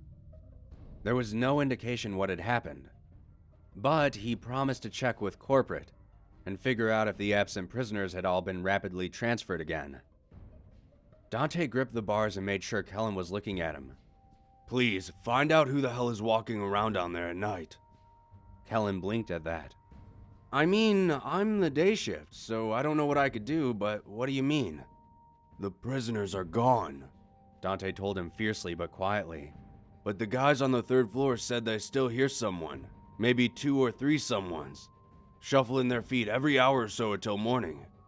"I guess I could go look right now." Dante reached through the bars and grabbed his uniform, something which usually warranted a beating. "Listen, do not go down there by yourself. Stay in the stairwell unless someone's there with you." Kellen nodded fearfully. It looked like he finally understood how spooked we were. He waved another guard off and Dante let go. But nothing more came of it for a whole season. The night shift had quit, and more guards got hired at an even higher pay. Kellen and another uniform scoped out the first 2 floors, but found nothing. Dante thought it was because they were looking during the day, but he wasn't about to ask our only friend to risk himself. It was maybe 3 months later. Yeah, I was halfway through my sentence, and I had taken up drawing so I had a pen and paper, when we woke up in the middle of the night to everyone on the 3rd floor screaming in absolute panic. This time, we were less scared during the event itself. Will offered a guard racing past $500 from his commissary account if the man would come back and tell him what was going on. Dante listened intently, trying to hear individual screams coming from the 3rd floor over everyone else's shouting and confusion. I wrote down any words he thought he heard. What I wrote down: Jesus Christ, killing him, God, let us out, coming this way. We weren't as scared when it was happening because we had lived through it twice before, but this time, the long-term fear was much deeper. Now, we knew for sure that it was going to happen again, and any prisoners that had the means began lawyering up and doing everything they could to transfer to other prisons, even if it meant worse conditions. The problem was, the North Dakota prison system was already overflowing, which was the whole reason GCG got started in the first place. So every guy that got out meant it was much harder for the rest of us. Both of our cellmates transferred, giving us more space, so that was nice, but it was small consolation. Apparently, word had started to spread on the outside, and GCG's solution, instead of paying the guards even more, was to stop having a night shift at all except for just one poor guy. Kellen was a bit miffed that he hadn't gotten a raise out of the whole thing, but he was starting to believe us that something was going on. By then, he had been around a while, and he knew we weren't bullshitters. And too many other prisoners had told them they had heard someone walking around on the 1st, 2nd, and 3rd floors at random during the night. It was just a few steps, sometimes as many as 20, but it only happened every so often, and only once it had been long enough that you thought it had finally stopped for good. One guy on the 4th floor said he heard a full run from one end of the 3rd floor hallway to the other, clear enough that he expected a guard to come charging up the stairwell, but nobody appeared. He bashed his skull on the prison walls and got transferred out on medical leave the next day, so we took him seriously. And that was enough to get Kellen to start doing some research on the outside. He came to us in the 7th month of my sentence with a pale face. Beside us at the bars, Will asked, "What's the word?" Kellen seemed grim. "Lot of bullshit out there, but this place is mentioned a lot. It's been closed before, but I keep getting stonewalled when I ask for the historical documents. Thing is, I don't think the prison itself is the problem. Get this." He pulled out a notepad for reference. 2 Canadian priests, Fathers Norbert Preventure and Sever Dumoulin, visited Pembina in 1818, before it was even an official township. That was back when the Hudson's Bay Company was big around these parts. That's how long ago it was. Pembina was the biggest town in North Dakota then, so the trading post was full at the time. So the priests chose to sleep outside where the Pembina River meets the Red River. The folktale has it that the vision of a rotting woman came in the night and stole Preventure's life. The 2 men bartered with her to split the remaining life between them, consigning both to live only 35 more years instead of the 70 Sever had left. Sever got an extra month and 20 days as a gift from his friend for his sacrifice. Kellen paused as if we might guess the obvious outcome. They both died 35 years later. I knew Pembina Prison had a horrible problem, but that didn't mean I had to believe everything. Let me guess, a month and 20 days apart. Kellen nodded. Dante snorted. "It's true, man," Kellen insisted. "The dates of death are right there on the Wikipedia. But get this, 35 years after 1818 made their death year 1853, the year this prison was built. And the place they camped that night? By the meeting of the rivers?" I wasn't sure what it meant, but I was beginning to feel very uneasy. "It's here, isn't it?" He was dead serious. "I think there's something here. Something ancient. I asked a guy I know, he's got Chippewa relatives over at Turtle Mountain. They know the history of Red River better than anyone else. He said his uncle told him never to sleep at the meeting of Red River and Pembina River. He said something lives there, under the ground, and awakens with the changing of the seasons." We were silent for a beat after that. It was folktale nonsense, but it was as good a theory as any. Whatever it was going to come back. And it wasn't friendly. Will talked to Kellen for another few minutes, but Dante was silent. After he was gone, I asked him what was wrong. He sat on one of the now unused bunks and told me, "I got another 5 years in here, and I ain't got no money for a lawyer. Your sentence will be up before it reaches us, and I'll be here alone." Will it? There was no way to be sure. It'll be back in 2 months for the 4th floor, and then 3 months after that for us. I could get out a week before or a day too late. It doesn't seem to be exact. He simply stared at the floor. "What I mean is, I do hope you get out before it comes." "Oh," I replied.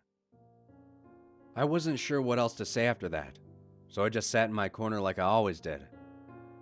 It wasn't too much after that we heard GCG was going under. The mad rush of transfers had pissed off the state and lost the company a vital contract for a second location, and investors had pulled out or something. The number of guards was cut, then slashed, and Kellen took a pay hit to stay on as the only guard on the day shift. "There's only 2 prisoners left on the 4th floor," he told the 20 of us remaining as the general week we expected it to happen approached. "I feel like I should stay late just to see what the hell is going on down there. But the former guards I asked about it are all terrified as hell and refuse to talk. Some even got violent just because I asked." "It's cool," Will told him. "You got a kid at home. Don't be here for it." The 20 of us left on the 5th floor sat in our cells once night fell, praying and listening.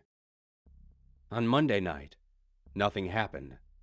The 2 guys down below occasionally shouted up to us that everything was clear. On Tuesday night, nothing happened.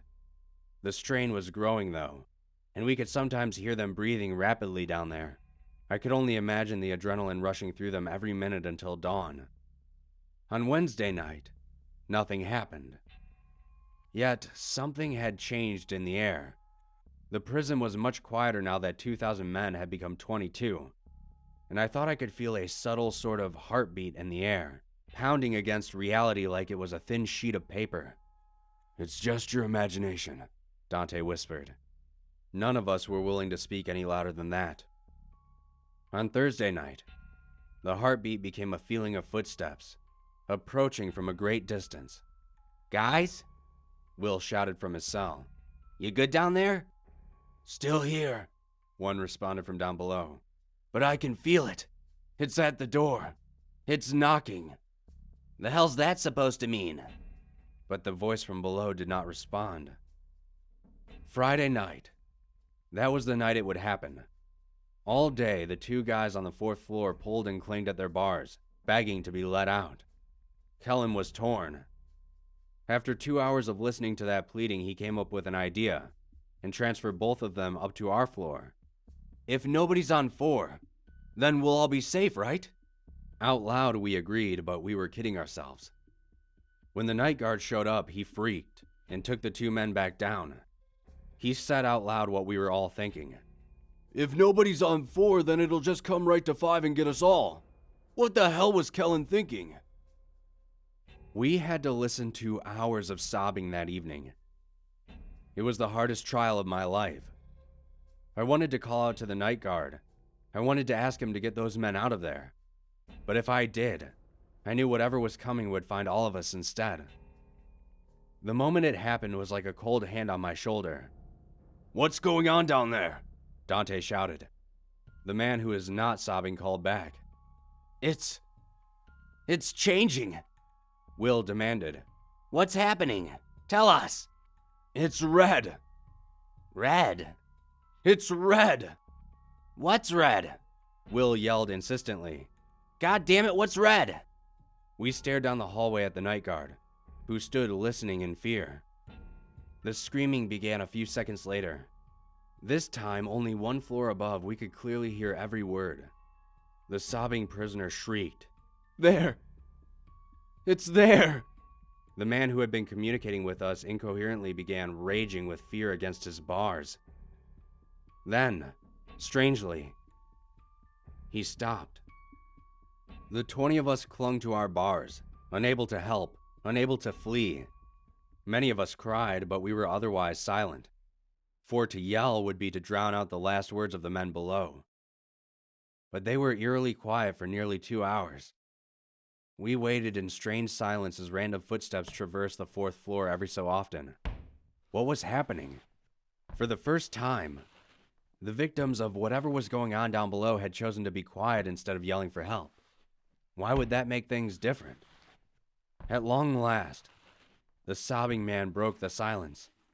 "Oh my God, it's coming your way! Shut up! It'll see you!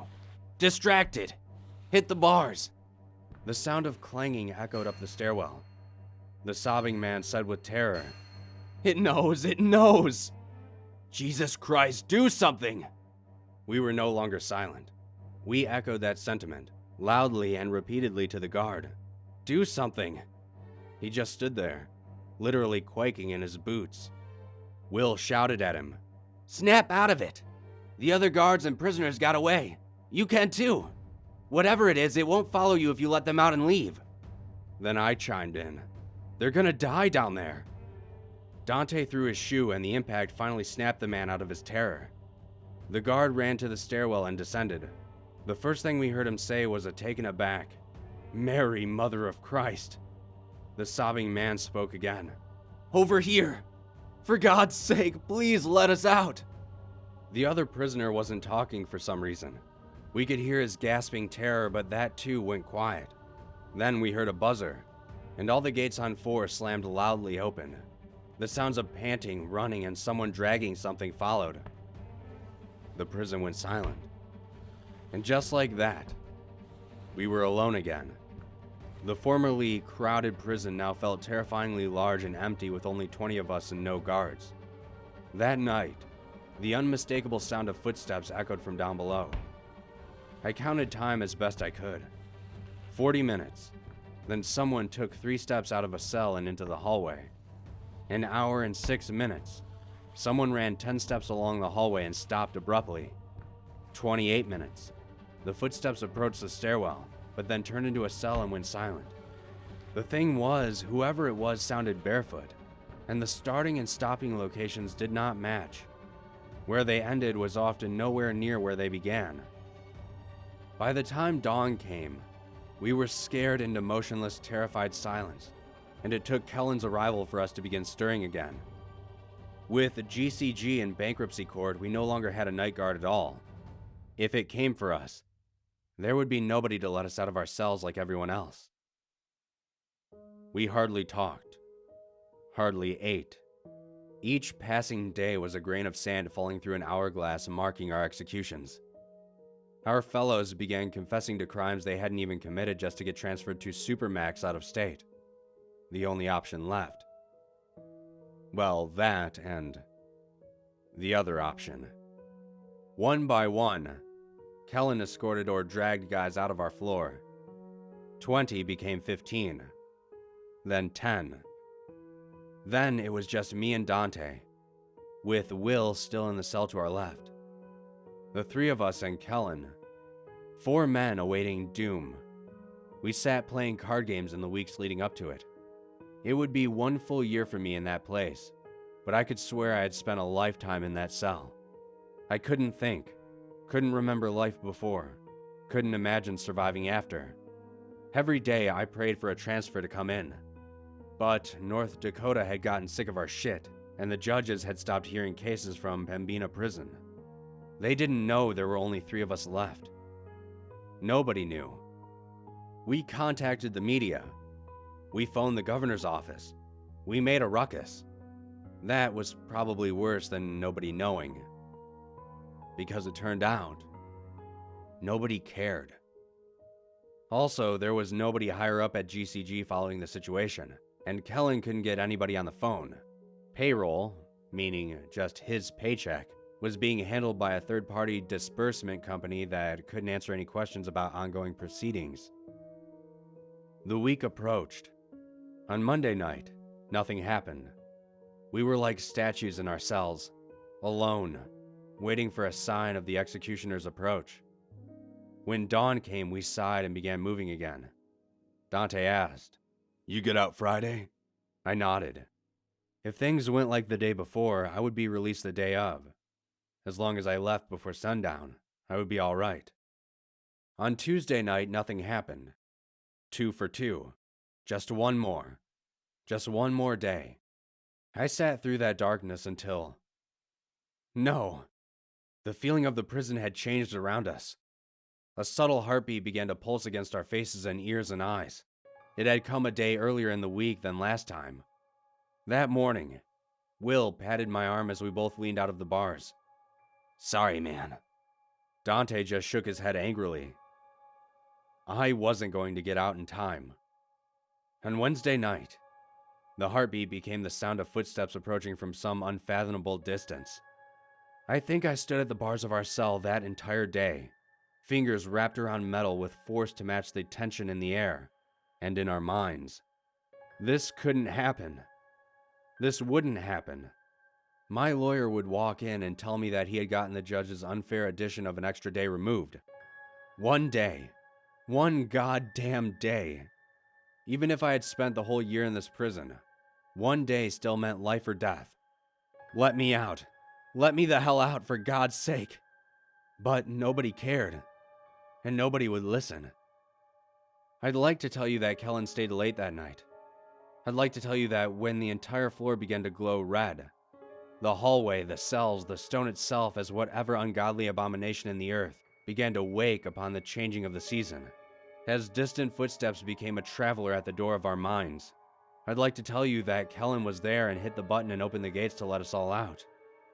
I'd like to tell you that I didn't see anything, and that I'm not permanently a broken man. I didn't claw at the walls of my cell as it slowly approached, moving a few steps every 20 to 70 minutes. I'd like to tell you that all three of us were able to run away and escape that horror upon reality, with its rotting hands and blind eyes radiating crimson light as it searched for us at random. But I can't give you a satisfying end to this story. The disbursement company fired Kellen and changed the locks on the property. According to their paperwork, all the prisoners had been moved, and they thought he had been getting paid for guarding an empty prison. They left us in there for 11 days before the error was found, which meant 11 nights with that thing. For 11 days we starved. For 11 nights we sat absolutely still, not daring to move or breathe or even look left or right. It knew where we were generally. It stood right outside of our cells for hours, and sometimes walked right through the bars and grasped at the beds around us, daring us to make even the slightest motion.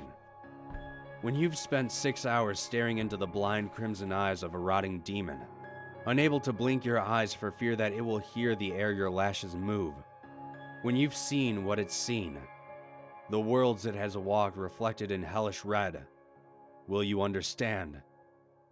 But no one cares. I'd like to tell you that I wasn't traumatized by the hell I went through being left to rot, and left to die as nothing more than a number on some corporation's books. But no one cares.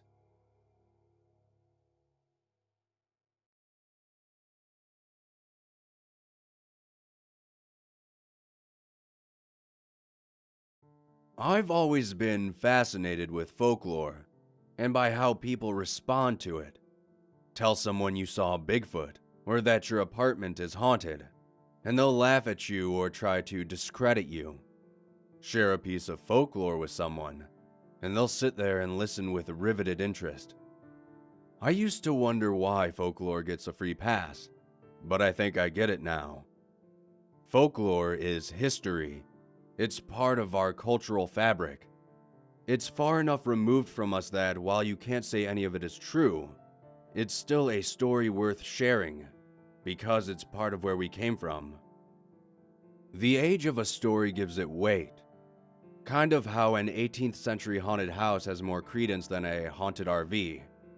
Take the folklore out of its historical context and apply it to modern day, however, and you start getting those weird looks and snickers from people again. I found this out when I was a kid, and even though my parents were the ones who warned me about him, they would never believe my run-in with the infamous Bonhomme Septeur. For those of you who don't know, the Bonhomme Septeur is a character from Quebec folklore. Translated, his name means the 7 o'clock man. Most regions have their own take on him, but the way he was described to me as a kid was a tall, lanky old man with a long, crooked nose who'd roam the streets at night, carrying a large burlap sack. He'd snatch up any child that stayed out past their 7 o'clock curfew, stuff them into his bag, and quietly leave town. The children would never be seen or heard from again. He was similar to the Sandman in that the end goal was for children to be in bed by a certain time, but more frightening to me because there was nothing magical about him. He was just a guy with a bag and a knack for finding kids at night. He could have been real, I thought. And for the longest time, the idea of him terrified me. But then I got a little older and my fear faded. It was nearing the end of December when it happened. With the sun setting as early as 4 p.m., it was hard to gauge time. My friends and I had gone straight to the frozen pond turned outdoor skating rink to play hockey after school. We started off 5 against 5 with a few extra kids swapping in and out as parents came to poach others away. Eventually, it was down to just 4 of us, and by then we were all getting cold and hungry. Renee and Jean-Pascal took off together down Main Street, leaving Matthew and I alone on the ice. I hadn't quite learned to read the exact time on my analog watch, but I could tell it was getting close to 7.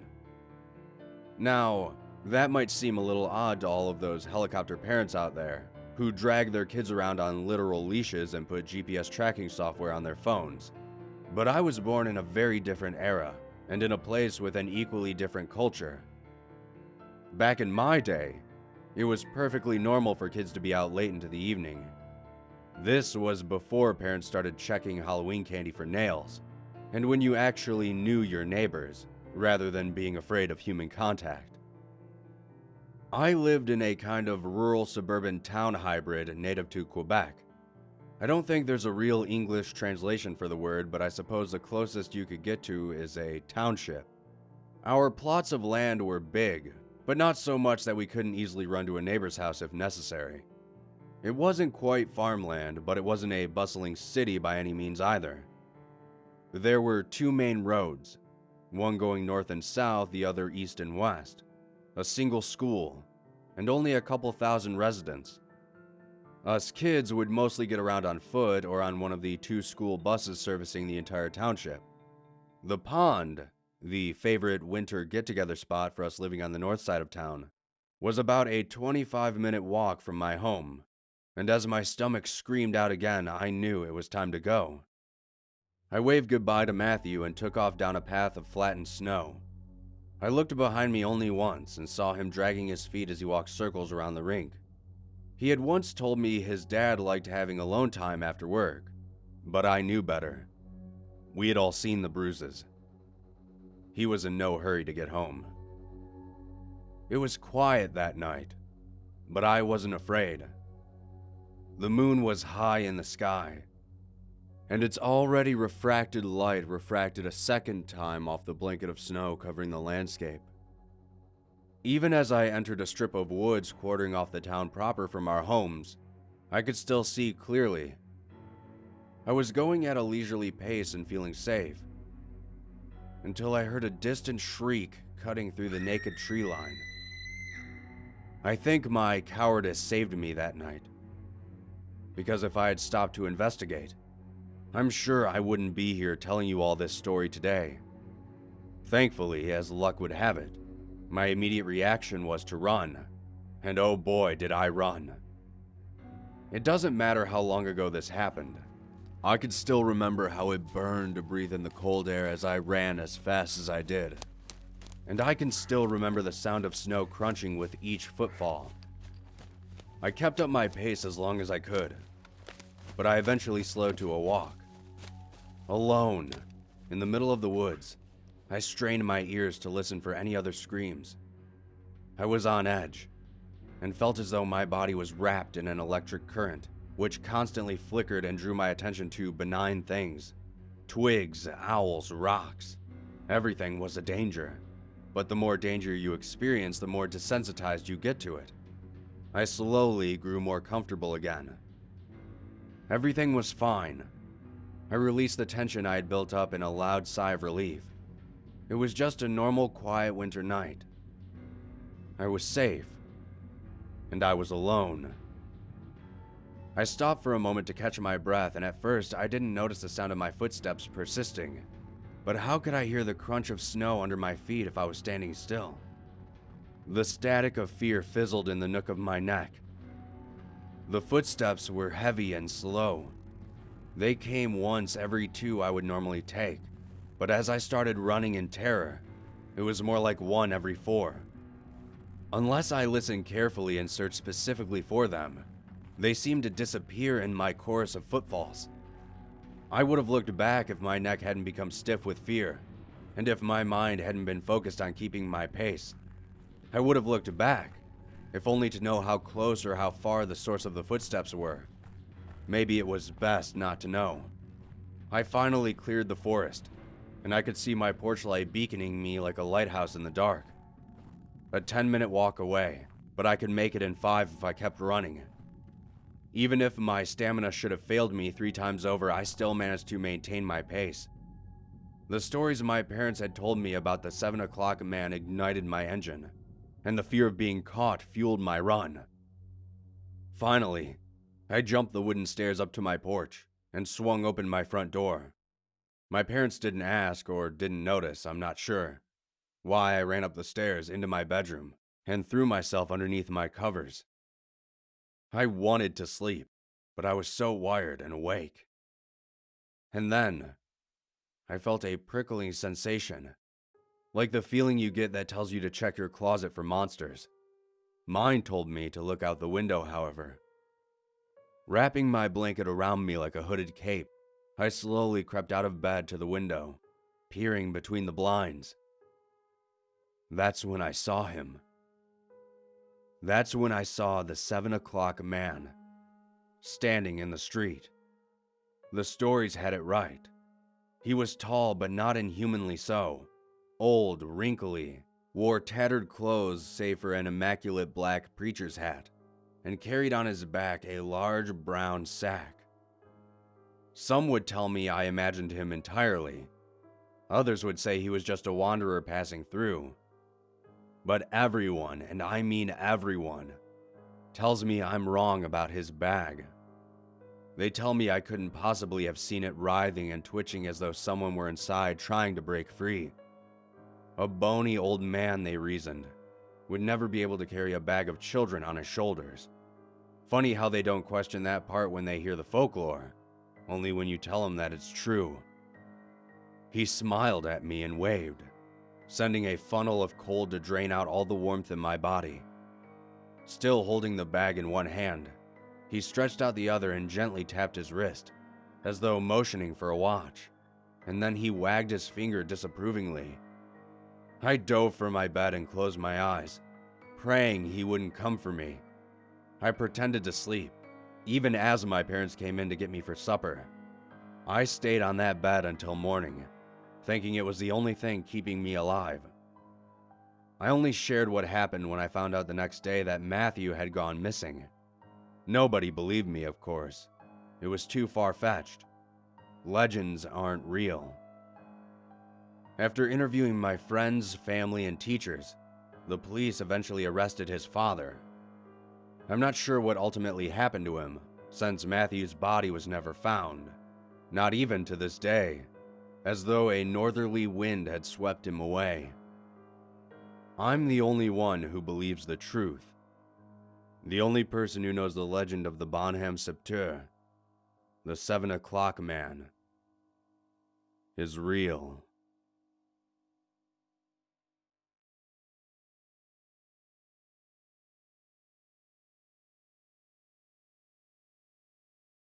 I was born with a gift. At least, that's what my parents always referred to it as. Personally, I wouldn't call it a gift. More of a knowing. An observational skill, if you will. I still remember how for the longest time I would see these things, these numbers, and have no idea what they meant. But now I know. I think I was around 11 years old when I first came to understand what the numbers meant. I was watching television with my parents when a news bulletin came on about a woman who had been sentenced for the murder of 17 people. As I watched the footage of her being escorted into the courtroom, there it was. The number 17 floating just above her head, like a halo of evil. In that moment, I realized these numbers weren't random. They represented people. Every number I saw would signify the number of people that person would kill in their lifetime. I saw the world very differently after that day. On a normal day, walking through school on my way home, I would see a sea of zeros, maybe a few ones, but those were rare. Sometimes I would walk past a man on the street. The number 3 floating above his head made me feel uneasy. I didn't know anyone personally with anything higher than a 1 and would always convince myself that those 1s would be due to a car accident or something of the sort. Nothing as sinister as murder. As I grew older, the numbers remained mostly consistent. By this time, I had told my parents about my sight and we had agreed to keep it between us, that it would be safer to keep these facts to ourselves. The first person I met with a larger number was my friend Kyle. I met Kyle at a house party one of our mutual friends was throwing. We hit it off pretty well due to having a lot of the same interests. But I was always very uneasy when I would look at him and see the number 5 looming above his head. 5 people. Kyle? It didn't seem possible, and I very quickly decided that I didn't want to question it. About 3 months into our friendship, I woke up one morning to a number of messages on Facebook. All of my friends were frantic about what happened to Kyle, but I couldn't get a straight answer out of any of them about what exactly had happened. After scrolling down a couple of posts on my newsfeed, though, I had my answer. Kyle had gone to a party with his girlfriend Amy. They had gotten pretty drunk, but Kyle decided he was okay to drive home. About a mile into the journey, he crashed into an oncoming car after veering into the wrong side of the road. The post said that the crash was pretty bad, and his girlfriend had died instantly. As shocking as this news was, part of me couldn't help but feel guilty. I had known Kyle would kill someone, but I couldn't have known who or when. As I read further into the posts, I found out more about the car Kyle drove into. Their car had flipped from the impact and rolled into a ditch on the side of the road. The driver, a fellow student at our school, had been killed instantly. His 3 friends who were in the passenger seats had all died in the hospital from their injuries. 5 people. Kyle killed 5 people that night. And I knew it was going to happen. I carried the guilt of that accident around with me for a long time. I tried to talk to my parents about it and they tried to empathize with me, but I knew they didn't really understand. In fact, it was very hard for anyone to understand why I was feeling like that. Until I met Melanie, the most beautiful woman I had ever seen. We started dating about 8 months after Kyle's accident, and I felt a connection with her that I had never felt with anyone before. She was the first person after my parents that I had ever told about my gift, and I was so relieved when she didn't freak out and leave me. She was so kind to me and so understanding about it. She was also very curious about it and seemed to have an endless stash of questions. I was a little caught off guard when she stared at me, wide-eyed, and asked me what number was above her head. She was a 0. I told her this, and it was almost as if I could see a little wave of relief wash over her. I loved all the questions she would ask. It felt good to finally be able to talk to someone about it, and to have them be genuinely interested in what I had to say. We had been dating for about a year when she asked me something that my parents had never asked me before. Can I ask you something? She asked sheepishly. Yeah, of course, I replied. Well, I always wanted to ask you this, but I could never find the right moment because it always seemed a bit too personal. Come on, I'm sure by now nothing you could ask me would be too personal. I laughed. Well, okay. I was just wondering, when you look in the mirror, do you see a number above your own head? She looked up at me curiously. her large green eyes fixed upon me. Actually, yeah. When I look into the mirror, I see the number 13. I told her, looking down at my feet. Oh my god. She whispered as she took a step back. Are you serious? No, of course I'm not being serious, I replied, unable to stop the smile growing on my face. I'm a 0, just like you. Melanie and I married a little over 2 years ago. And just a couple of days ago, we welcomed our first baby into the world. A beautiful, healthy baby boy. I've never known a love quite like the one that I feel when I gaze down at his little face.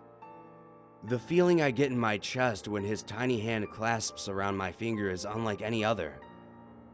I watch my wife fall more and more in love with our son every time she looks at him. I don't know how to tell her that when I look at our sweet, perfect baby, I feel my insides tighten with guilt. Because when I look just above his darling little face to the space just above his head, I see the number 148,327, the largest number I had ever seen in my life. I also don't know how to tell her that on the day our son was born, the number I see above myself in the mirror had turned from a 0 into a 1.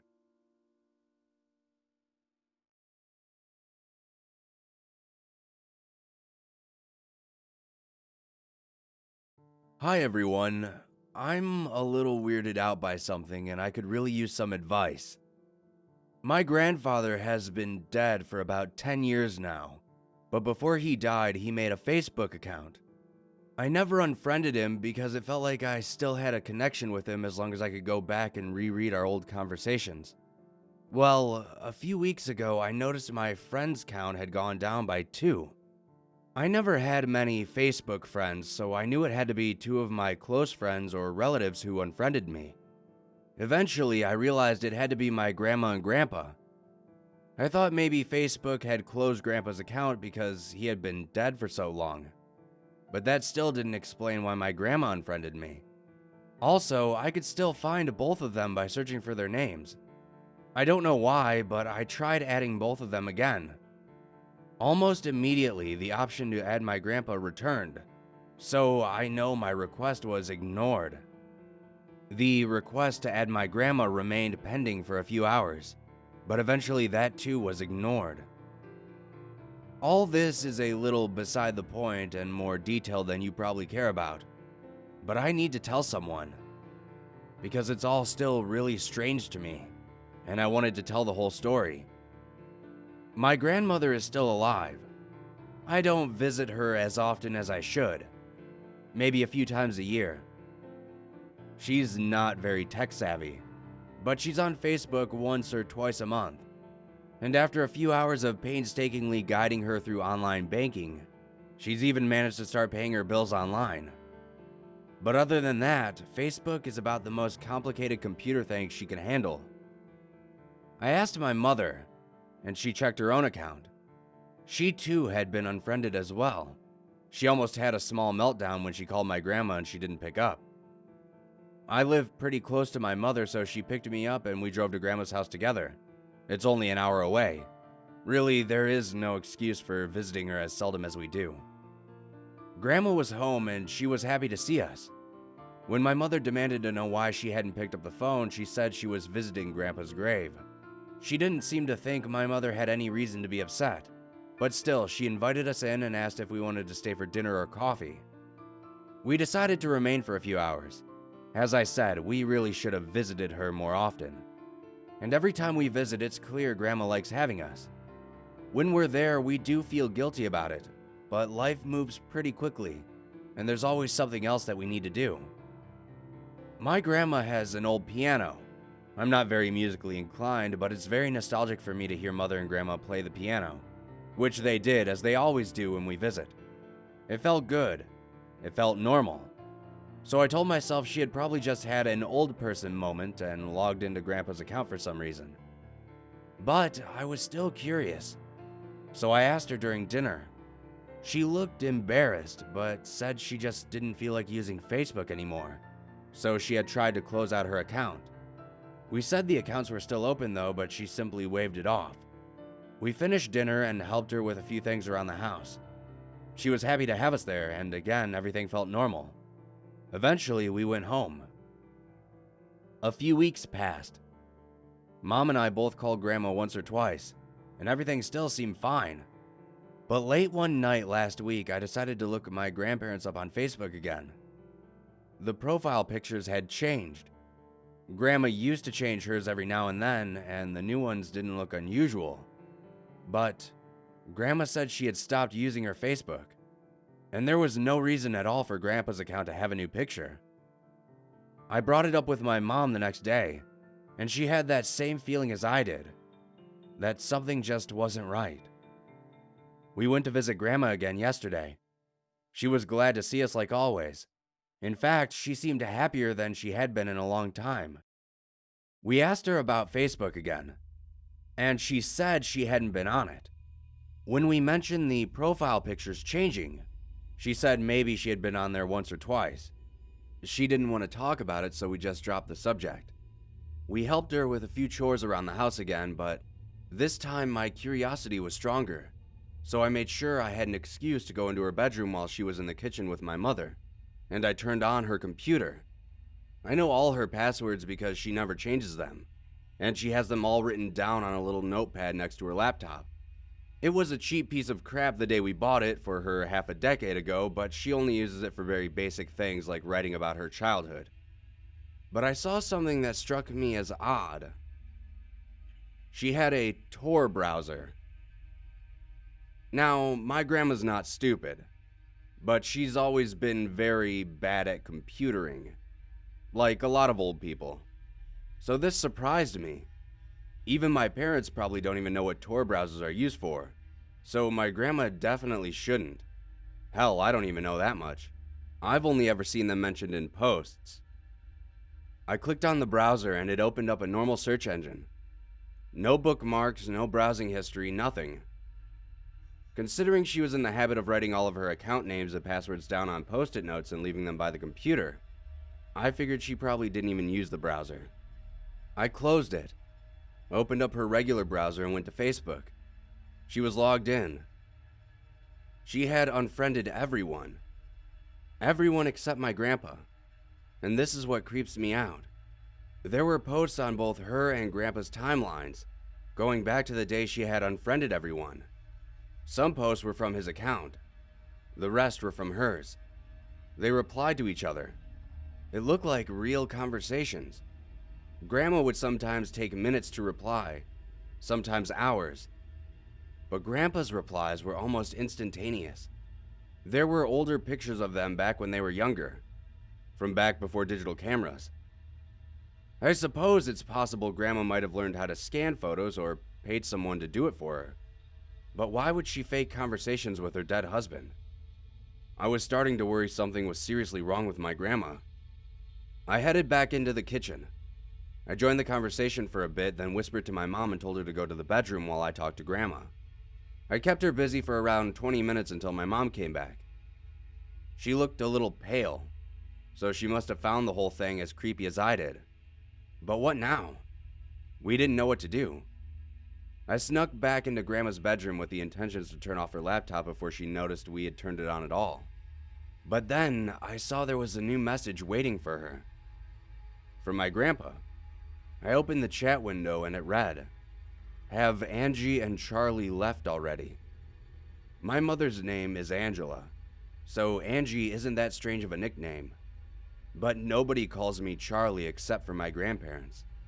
Charles is my middle name, and most people don't even know I have one. So I was a little bit disturbed that someone was calling me that when talking to my grandmother, using her dead husband's account. I closed the browser and turned off her laptop. My mother and I said our goodbyes and left. Everything about my grandma's behavior seemed normal, and she was sad to see us go like always. But I know for a fact that it couldn't be her who had written that message, since she had been in the kitchen the whole time. This happened yesterday, and I have no idea what's going on. It feels wrong. I mean, I know something is clearly off, but I have no idea what it could be. How do I even go about looking into this more? Do we just confront my grandma about this? I have no idea where to turn. So, if anyone has any ideas out there, please help me. I'm completely in the dark.